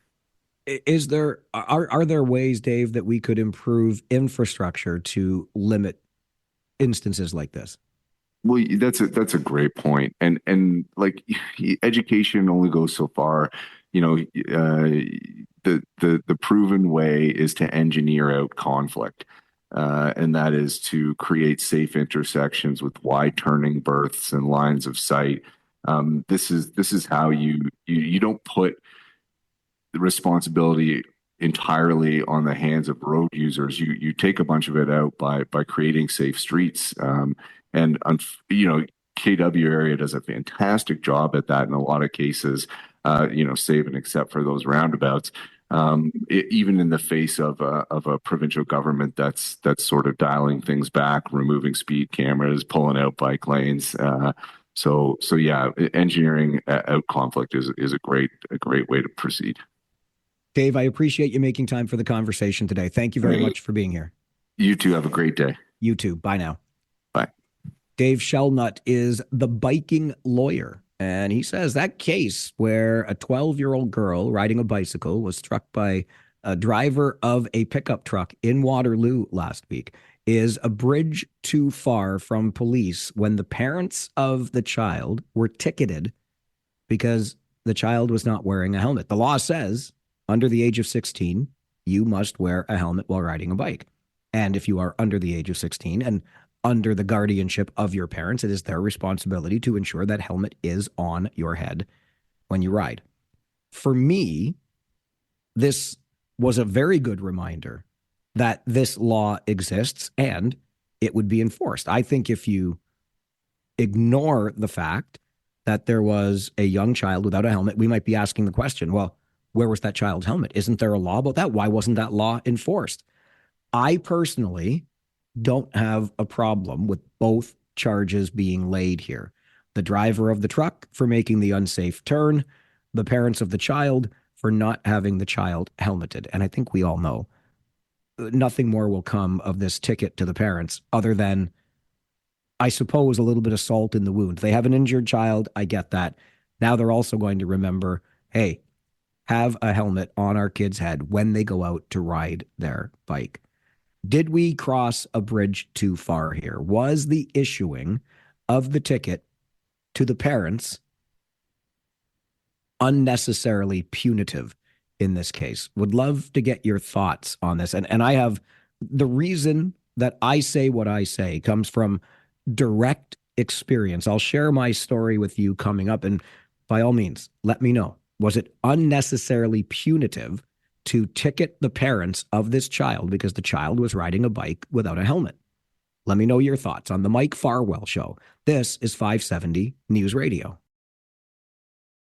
Bike helmets aren't designed to save you from being run over by a Dodge Ram. It's like for a fall over or something like that. But it could have been a learning opportunity in a public education moment to say, hey, all kids should be wearing helmets. I think the ticket was a bridge too far. Dave Shellnut is the biking lawyer. Unnecessarily punitive, he says, was that ticket issued to the parents of the young girl, 12 years old, who was hit by the driver of a pickup truck as she was riding her bicycle last week in Waterloo. The driver of the pickup is charged with making an unsafe turn. The parents have been issued a ticket because they let their 12-year-old ride a bike without a helmet. Both obviously are laws on the books, but Dave Shellnut doesn't believe the law, as far as the parents are concerned, should have been enforced. It's just a bridge too far, as you heard in that clip. Would love to get your thoughts on this. Was this unnecessarily punitive on the parents? Let's go to the phones. Marino is with us. Farwell's Force, member number 66. Good morning, Marino. Good morning, Mike. As a retired police officer, I have to say that your bike-lane lawyer is completely out to lunch. He's now saying that we should selectively enforce laws, depending on the circumstances. If he wanted to complain about the way the ticket was issued, if it was issued at the hospital, I can agree with that. But to say that the law should not be enforced, especially in a case like this, I cannot at all agree with him. I have to support the officers and the way the law being enforced and the ticket being issued. I just don't understand where he's coming from. Marino, appreciate the call. Obviously, you probably could tell from the conversation I concur, because if we're getting into selective enforcement, then all of a sudden laws are discretionary depending on when or how we want to apply them. We'll go next to Nicole, who joins us on the phone. Good morning, Nicole. What do you think? Was this unnecessarily punitive? I do not believe it was unnecessarily punitive. It reminds me of an incident where somebody was jaywalking, got hit by a car for jaywalking, so the driver got his ticket for not going safely, and the person who was jaywalking also got a ticket. She was injured, but she also got a ticket. There are rules in place that need to be followed. I am thankful that nothing happened to the girl. And it is hard to monitor a teenager to make sure that they have a helmet on. I have a 15-year-old as well, but we insist. And if I got a ticket because he wasn't wearing it, I would give him my ticket and get him to pay for it. Nicole, I appreciate the call, and I can get behind that idea too. I got this ticket because you didn't follow my instructions. Here are your chores to pay off your debt to me. We'll go next to Lisa. Lisa, good morning. Hey, Mike. How are you? Good, thanks. How are you? Good. I'm going to agree with the first caller. I mean, there's something to be said for timing and tact. If the ticket was actually brought into a hospital room, that seems like that was not the greatest timing. But I was trying to remember how long the helmet law has been on the books, and I think it's been on long enough that if people aren't paying attention to it at this point, then maybe they need a financial reminder, and that's really, really unfortunate, especially for that little girl or anyone else who gets hurt riding a bike. That should be something that kids get to enjoy. That being said, I would really like to see a lot more training for kids, safety training for kids about bike safety. When I was a kid, which makes me feel really old, but we always had a bike rodeo that the kids had to partake in to learn about the side of the road and your hand signals and safety with cars and with traffic being what it is now.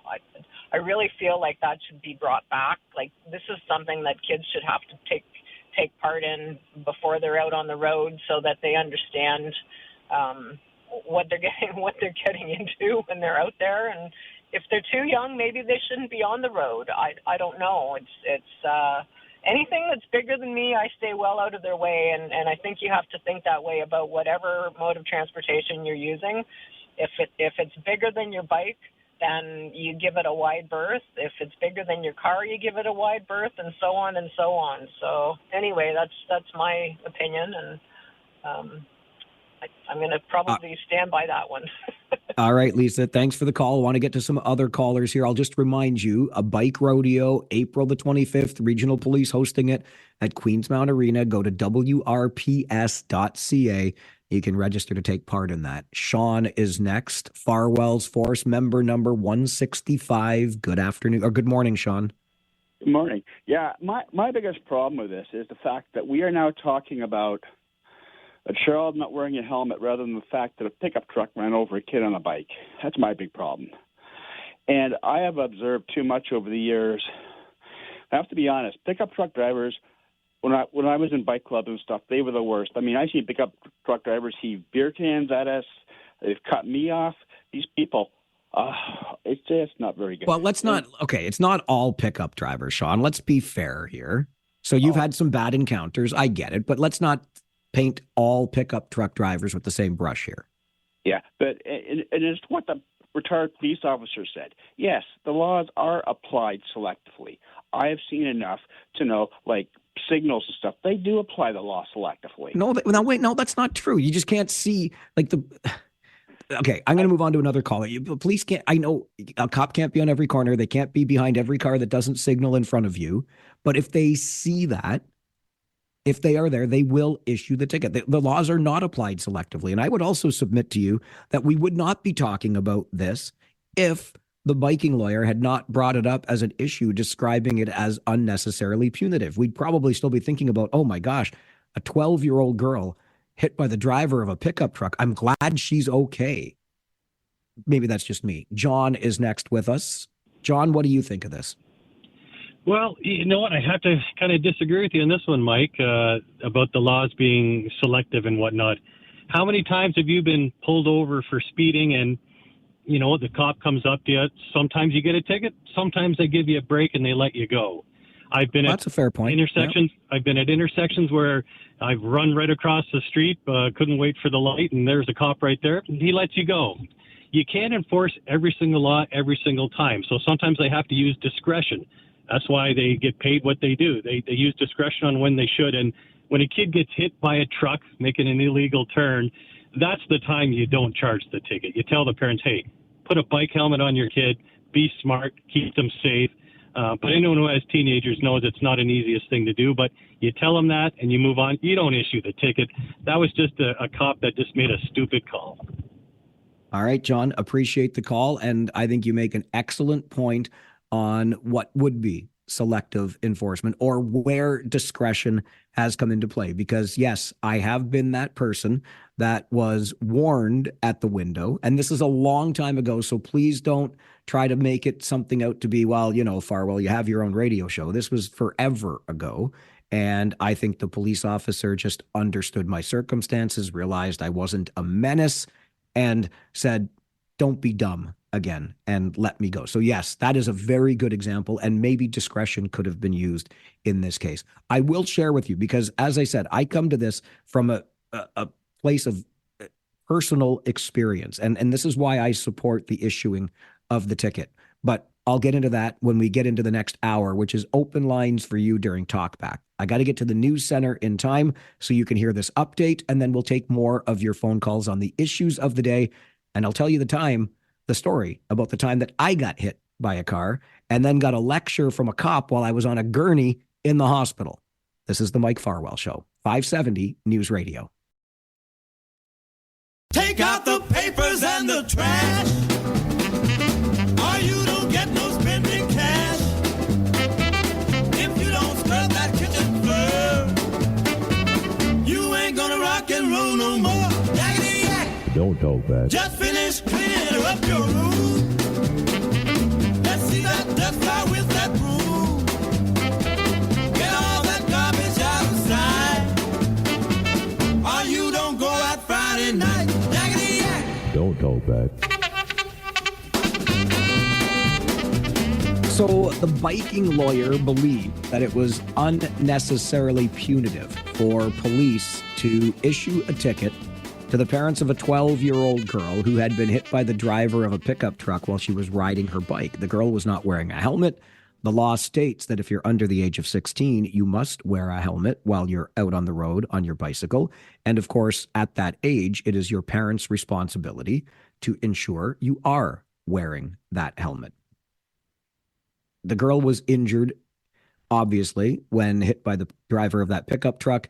And even though the pickup truck driver was charged with making an unsafe turn, the parents were also charged for not having the helmet on that child. This reminds me of what happened to me many years ago, and it ties into an email I got from Clive to Mike at 570news.com. He says, this sends a great message. All parents are hearing this story and will be reminded their kids must wear a helmet. It's a perfect public service announcement.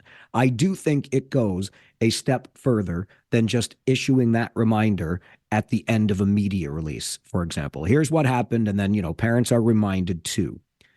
When I was 14 years old, so this is a long time ago, we're talking 40 years now, I was hit by a car while I was riding my bike.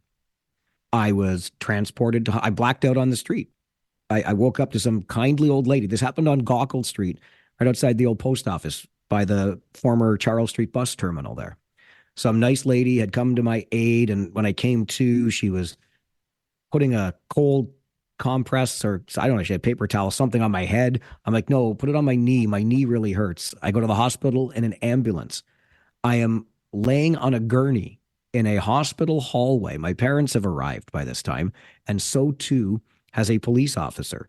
I got to know this police officer later in life. I'm not going to call him out by name, but I remember him being there and doing this. And he gave me the sternest lecture about all of the things that I had done wrong prior to being hit by that vehicle, which made an unsafe left turn in front of me. And everything that this police officer said, it didn't register with me. I'm like, that's not like, I didn't do that. I didn't do that. I didn't do that.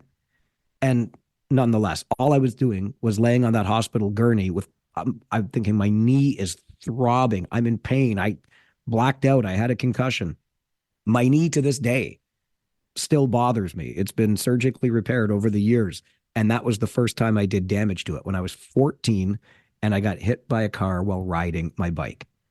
But, and I remember my father saying after the lecture, he said, I used to teach this police officer. Maybe he was trying to impress me by showing how well he does his job, how diligent he is doing his job.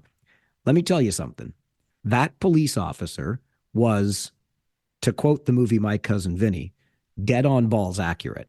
Everything that he said that I had done wrong, I had done wrong. If I had done smarter, safer things on my bicycle that day, I would not have put myself in the position to be injured by that vehicle turning left. Did the vehicle still turn left in front of me? Was that driver charged? Did I get a settlement that included a new bicycle and some money? Yes, yes, and yes. But I was the author of my own misfortune by speeding down the hill, coming from King Street, down Gaukel, when you could still do that. It's all closed off now. I picked up speed. I passed the stopped taxi on the right. So now I'm between the taxi cab and the curb. How is that car ever going to see the bike whizzing past that taxi on the right? And apparently the person getting out of the taxi had to leap out of the way. That's the part I disagreed with the officer on. But looking back, how do I know? The witnesses would have seen things more clearly than I did. I was just enjoying a really good speed on my bike going down that hill. So the officer was right. The driver still got charged. I still got a new bike and a couple of bucks. And I also have a knee that bothers me to this day. And I suffered what I think is the only concussion I've ever had in my life.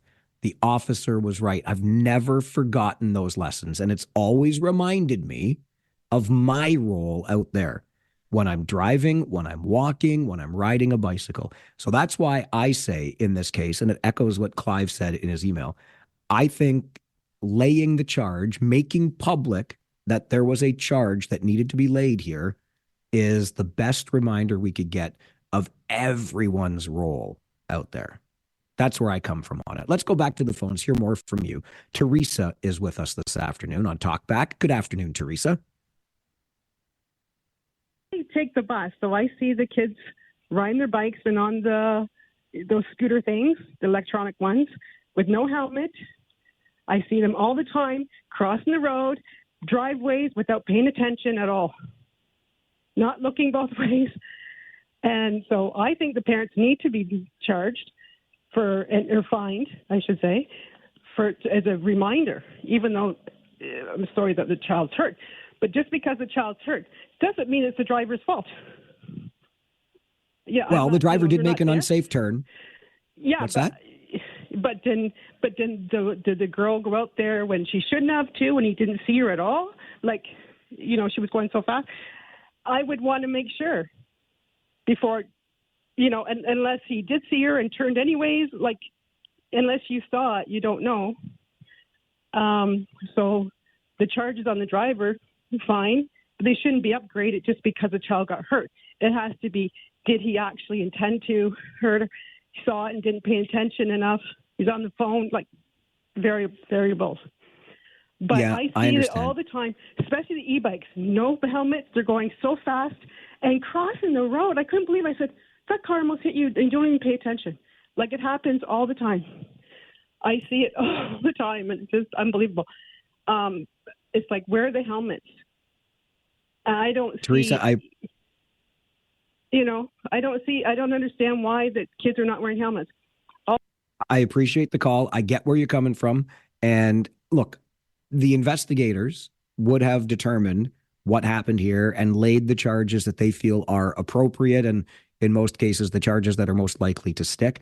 Whether that young girl rushed into the traffic area or whatever the case may be, it is still your responsibility as the driver to ensure the way is clear when you are making that turn. So again, I support that charge. I do.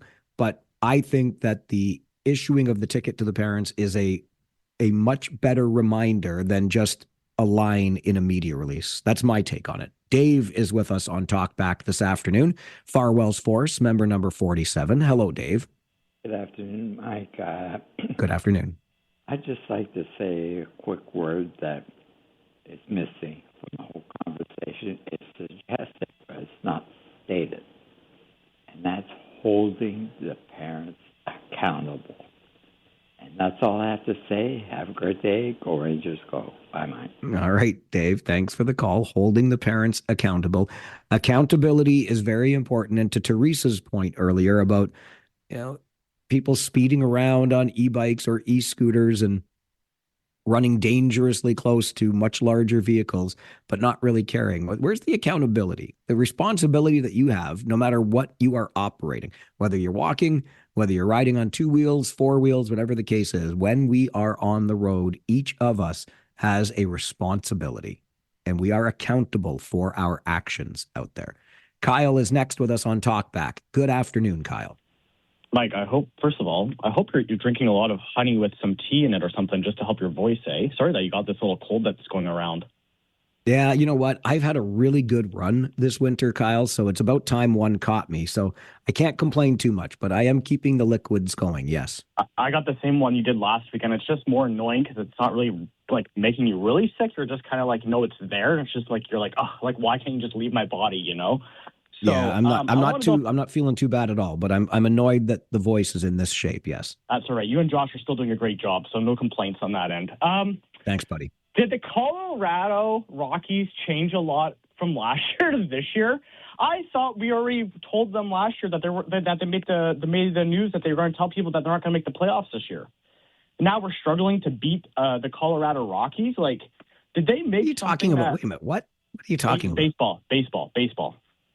But we beat the Colorado Rockies. The first game we didn't. First game we got nailed 14-7. Last night we struggled. I feel like we came the fifth inning we started coming back.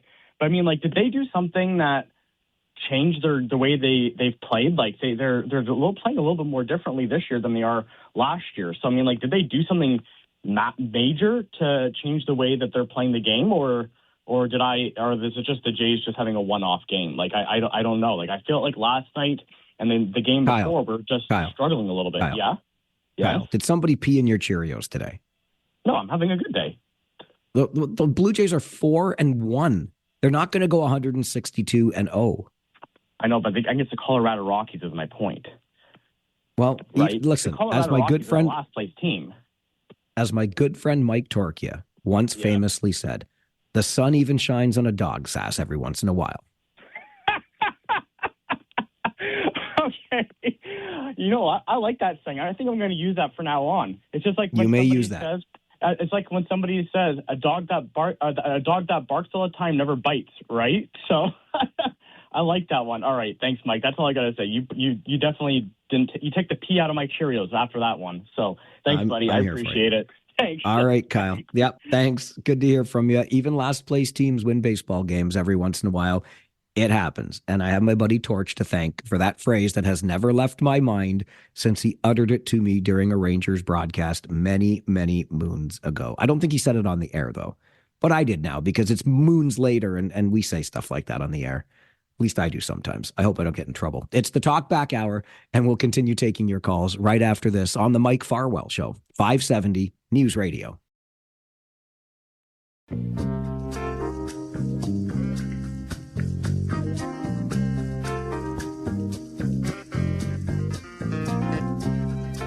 Every day between noon and 1, we open our phone lines to allow you to have your say on the issues of the day or something you would like to make the issue of the day. We are just here for the conversation. 519-570-2545, star 570, 1-800-570-5715. Frank is with us next. Farwell's Force member number 365. Good afternoon, Frank. Good afternoon, Mike. And that was quite a story you told. I have kind of a similar one, and this is why I decided to join this great tribe of Farwell Force for Good, because a couple of years ago, I started driving those e-scooters, those Neuron Mobility electric scooters and bicycles. So I chose the scooter version. So the first time I tried it, I'm standing there. Well, 15 seconds I had the helmet in my hand, and for a very brief second, a fleeting thought came, well, I'm just going down the street. I really don't need to wear this. And then another thought entered my mind. I put this on. First of all, you never know. You just never know. As good as a driver as I think I am, you just never know. And secondly, what kind of an example am I going to set? Well, and then on went the helmet. And then maybe that was kind of a TSN turning point in my life. Well, there's been a lot of TSN turning points, but that was one of them where, I got to start doing things differently, being mindful of, my place in the community and doing things the right way and not the jackwagon way. So that's my story for today. And by the way, your comment yesterday, you want to learn how to do this? I'd be more than honored to teach you at any time. So thanks, Mike. All right. Beautiful afternoon. Thanks, Frank. I appreciate it. You take care. Frank's out there driving truck. Oh, and he shares these posts on Facebook, and I just get all sucked up into the Canadiana of it all. I'd love to get me behind the wheel of one of those things. I really would. I'd probably be terrified, but you know what? I can operate machinery. Let's go. Let's go next to Dave on Talkback. Dave, good afternoon. Yeah, about this motor or bicycle accident and parents being charged. I agree with that fully. I also disagree. Why aren't the police enforcing helmets on these people? Why are the police not being held responsible? They are. That's why they are enforcing it. That's why they issued the ticket. They are enforcing it, Dave. That's why they issued the ticket. You can be sitting anywhere, and watch these kids go by on these scooters, and a police officer could be sitting right there, and they'll all go by, and they will not stop them. I have asked the police officer why they don't stop them, and you know what I was told? Because I would get one person on a scooter, and it would take a half an hour out of my day. That's not responsibility. Well, why are we paying the police to do their jobs? Dave, I understand the frustration. I appreciate the call. I think we can all understand. I get it. I do. But there are probably, like that police officer probably had 38 other things that were a higher priority than the 1 out of 1,000 non-helmet wearing scooter or cycle riders that he came across that day, is all I'm saying. Look, there's a 4-way stop by my house. Okay. We could park a police cruiser at the corner and ticket every ding-dang driver, because rolling stops are the only kinds of stops that happen at that 4-way stop. We often feel this way. But in this case, I'm just going to, again, for the reasons I shared earlier about being hit by a car myself when I was riding my bike, I support the ticketing of the parents, and because it's a much firmer reminder of the responsibilities. Terry is next with us on Talkback. Good afternoon, Terry. Hey, good afternoon, Mike. You did say you did mention that story a while back about when you got hit by that car when you were a kid. Yeah. Yep. And you did mention the officer's name, so I know you didn't mention it this time. Did I really? Yeah, I know okay. who he is. Whatever. I used to go play hockey with some of those guys up in St. Jacobs years Of course ago. you did, yeah. So I know who he is. But nice guy, by the way. Yeah, Mike. Ray, you're a good guy still. I don't hold it against you. Okay, thank you. Anyway, Mike, I agree with most of your callers, pretty much all of them. This law has, if you're under 18, you have to wear a helmet riding a bicycle. It has been a law. I think Dalton McGuinty's government was the one that brought that in. So it's probably been in the books for probably 15, 20 years. And yeah, if you're a minor, if you're under 18, the parents are responsible for you. So yeah, they should be ticketed. And the previous caller, he's right. Most times I see a lot of kids out there, and I know they're not 18. And they're riding on scooters and bicycles with no protective headgear, and cops will not touch them. I don't understand why. Not all cases, but many more than not, they won't. I like the caller said, I don't think it's worth their time. But yeah, if you're under 18, put a lid on. It's the law. It has been for many years. So there's no excuse. And the lawyer that you had, I don't know. Like Marino said, he was out to lunch. I mean, that is the law, so I don't know why he even debated. So, but anyway, I guess he's trying to get a name out there. So that's all I have to say, Mike. And I was at Sunday's game. It was a hell of a good game. I know it was tight there for a while, but the Rangers did pull it off at the end. They're scoring those 4 goals in the final period. Anyway, Mike, let's hope they wrap it up tomorrow night. So have yourself a good day, and we'll catch you again. Thanks, Terry. I hope the Rangers wrap it up tomorrow night, too. Pre-game, 6:30, Spirit Rangers Game 4, right here on your home of Kitchener Rangers Hockey, 570 News Radio. Preston Paul is next with us on Talkback. Good afternoon, Paul. Good afternoon, Mike. How you doing? I'm great, buddy. How are you? Good. You sound a little raspy there. You're feeling good? I'm feeling great. I am a little raspy, but hey, I'll be raspy Rasputin for the next couple of days. There you go. Yeah, okay. I just wanted to comment on the responsibilities of the parents when it comes to their children. Again, everybody shirks their responsibility and just lets them go wild out there and not being looked after properly. And again, I think it just comes down to the parents. Yeah, it was Dave that brought up the accountability word before, and that's a real key part of this for sure.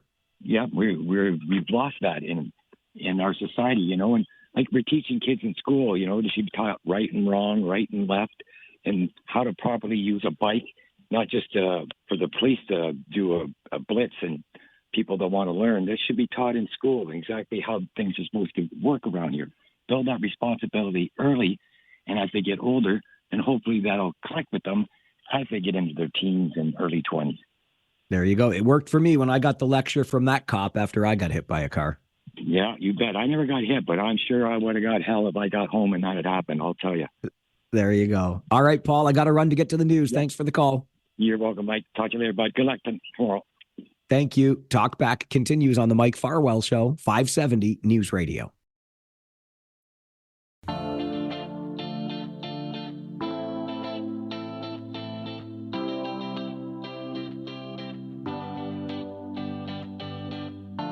Every day between noon and 1, we open our phone lines, giving you the chance to talk back about the issues of the day, or maybe there is something you would like to bring forward as the issue of the day. It's your issue, and if it's important to you, it's important to us. We love to hear about it, and we're here for the conversation. 519-570-2545, star 570, and 1-800-570-5715.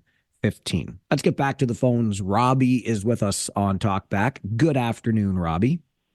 Good afternoon, sir. I have an issue. What the heck are you doing on the radio when you should be in Saginaw? I am in Saginaw. Oh, you are in Saginaw. Wow, look at that modern technology, eh? That's crazy. Isn't it amazing? Isn't it amazing? I was very surprised to get in the truck, and I'm like, what the heck's he doing? So, yeah, what a game. What a game. Amazing. I could go on for hours, but I'm not going to. I'm sick as a dog from Sunday's game. We have the best fans in the league, but some of them are germ-ridden Herbits. They really are. So hopefully they win tomorrow night anyway. But if not, there's going to be some people feeling it at the weekend because I'll be there Friday, whether I'm sick or not. But I just want to say safe travel, go Rangers, Humphreys on his head, Edwards on his head. Amazing. We're going to do this. Take care, buddy. Thanks, Robbie. Great to hear from you. And that reminds me of a story that I need to share with you from last night's hockey game. It's a behind the scenes story. And I'm sure that the person at the center of the story won't mind too much because he's a really good sport. But oh my gosh, what a story from last night. And it's funny that Robbie, feeling a little under the weather today, who was it I think it was Preston Paul just before the news update, said I sounded raspy. So we must have got the same thing, Robbie, at the Odd on Sunday for game 2. But I still hopped on that bus and tried to breathe into a mask on Monday and got down here to Saginaw where we broadcast the game last night.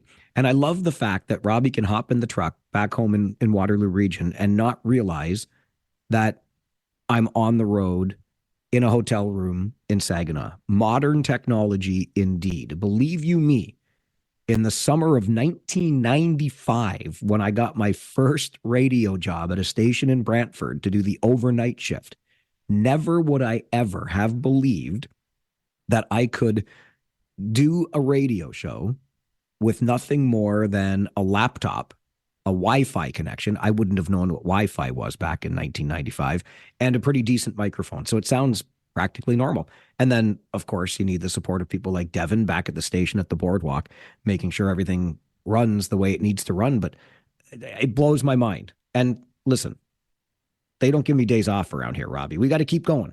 Rangers are in the playoffs. The show must go on.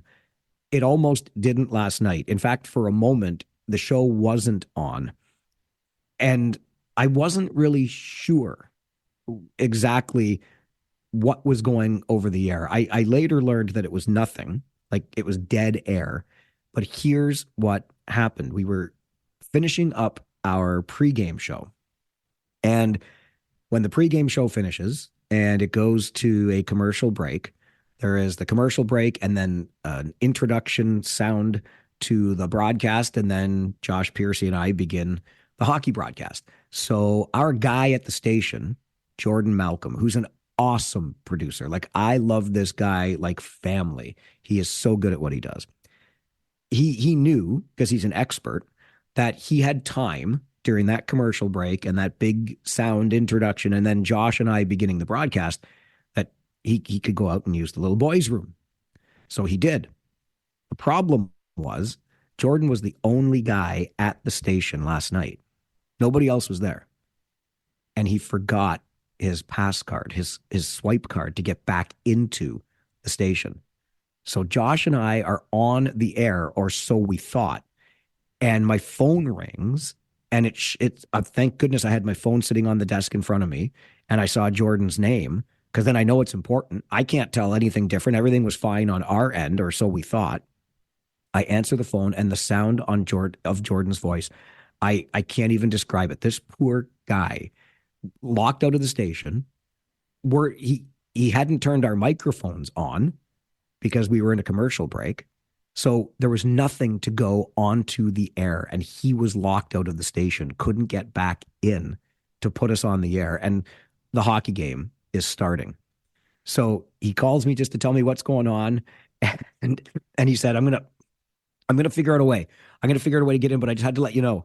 So I hang up the phone, and Josh and I just started the broadcast as if we were on the air, because we didn't know one way or t'other. And for about the first 5 minutes, if you were listening last night around 7 o'clock, you would have heard about 5 minutes of dead air. It makes me wonder why, with all this modern technology, we don't have some kind of cue in a computer somewhere whereby after a certain length of time, something comes on the air. Like, I don't care if it's a music bed or the same PSA runs 38 times until we get something figured out. But anyway, Jordan found a way to get back into the station with the help of an engineer. They'd have a hack for everything these days. I can do shows from hotel rooms in Saginaw with a laptop and a microphone. And Jordan found his way back into the radio station. And we all had a good laugh about it later, because I really felt bad for him, because you could tell from his voice how panicked he was.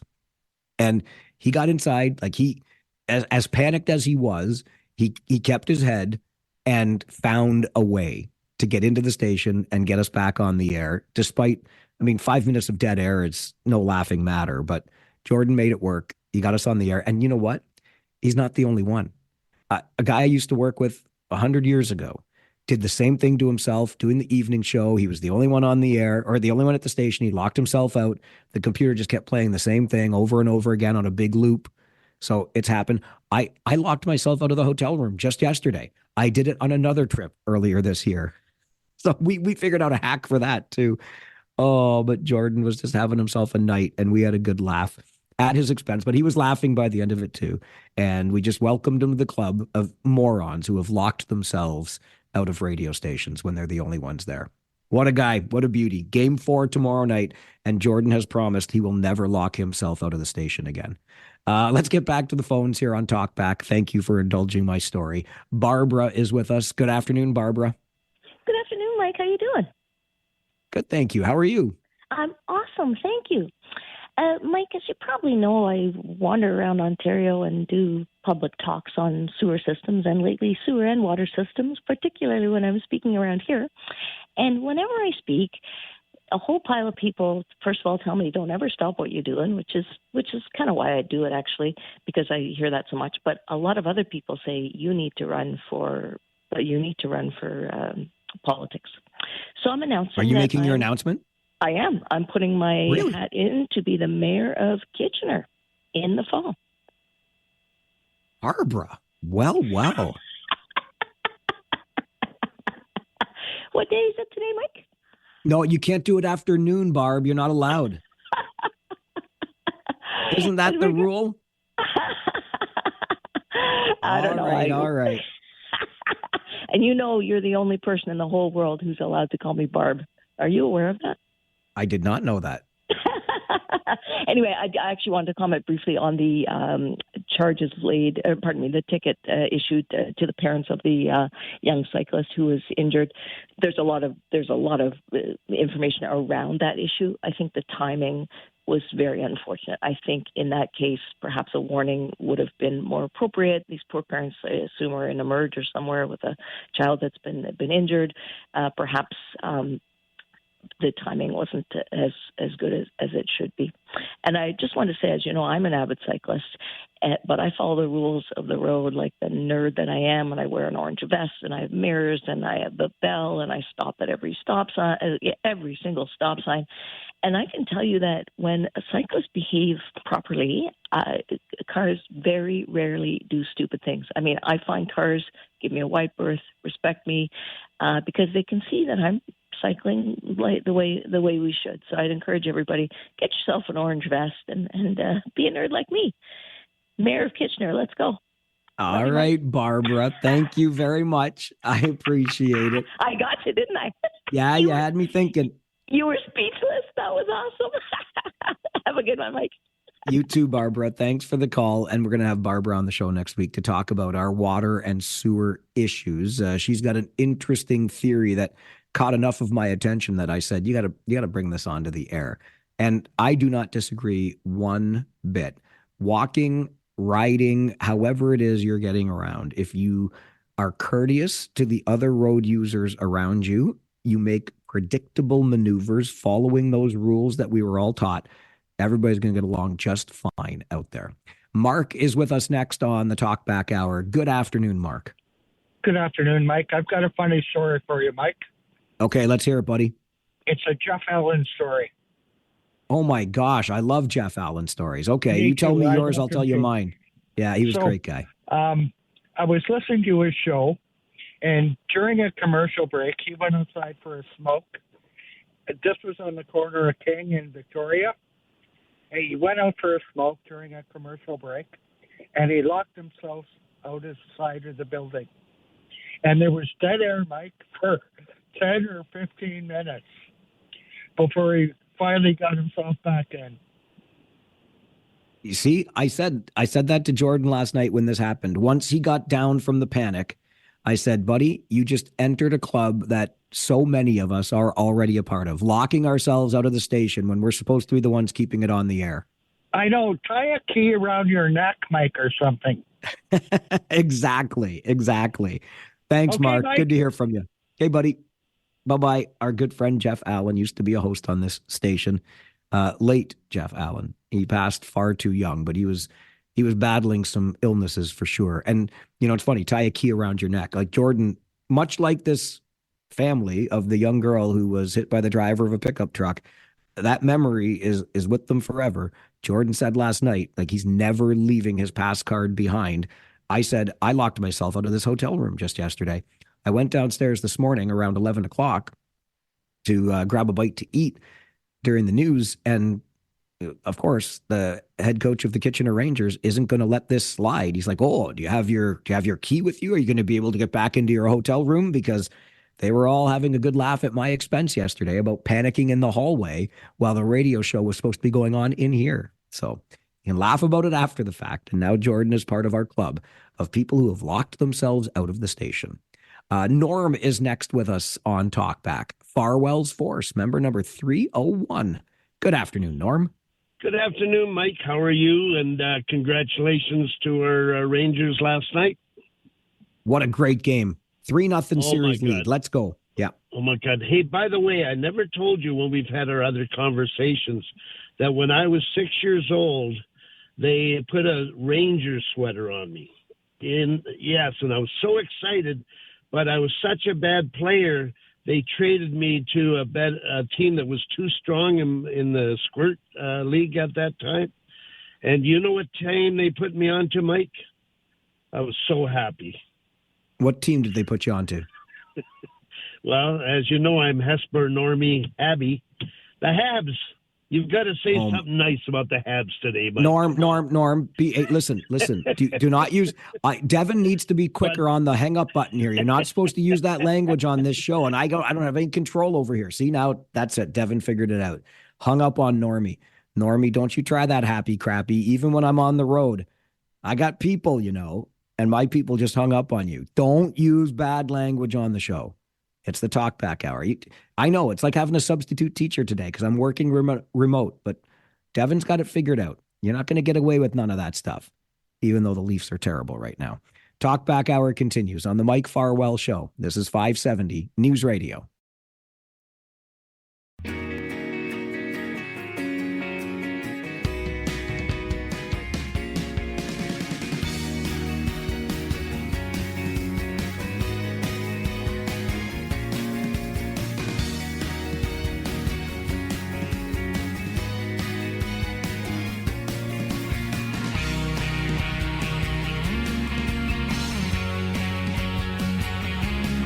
Well, having just shared the story of our excellent, top-notch, grade A, A1 producer for Kitchener Rangers hockey, locking himself out of the radio station last night. So we had a few minutes of dead air at the beginning of the broadcast, and the poor guy was so panicked, but he kept his head, got back into the station. And I just bring that up because we were also sharing stories earlier today of the April Fool's gag that gotcha. And there were a few that were used in radio in this town over the years. Our good friend George Michaels, who you'll certainly remember from Chime 96.7 way back in the day. I shouldn't say that. It's not that far back, but George has been retired for a while now, and good for him. But he once played the prank of telling folks that the telephone company was cleaning the phone lines and you needed to put a plastic bag over the receiver of the phone in your house so the dust from the cleaning of the phone lines didn't come into your home. You have to be old enough to have had a landline and a home phone for that to make the most sense, but George pulled that prank. And then I'm pretty sure it was the old Cool FM in Waterloo that told people Canada was coming out with a new $5 coin. So we're going to have the loonie, the toonie, and then whatever the $5 coin was. But for a limited time on this day, you could go to your nearest bank branch and get the $5 coin for $2. You could buy one of your own. Well, that's a heck of a return on your investment. And apparently the banks got very upset because there were lineups out the door. They had to call the radio station and say, you got to stop this because you're confusing people and they think that they can buy $5 coins for $2 and there is no $5 coin. That one worked pretty well. And I caught people one year, I was kind of proud of myself for telling you that there was going to be a roundabout built at the intersection of King and Victoria in downtown Kitchener. And the funny thing about that was not only about half of you were fired up because you didn't want the roundabout and you believed the story. The other half, though, is how I told the story, how I learned the information. I had claimed to have gone to a meeting at City Hall in Kitchener the day before. And when the person I was meeting with left their desk, I saw this report sitting there and it caught my attention. So I looked at it. And that's how I learned that the roundabout was going to be built at King and Victoria.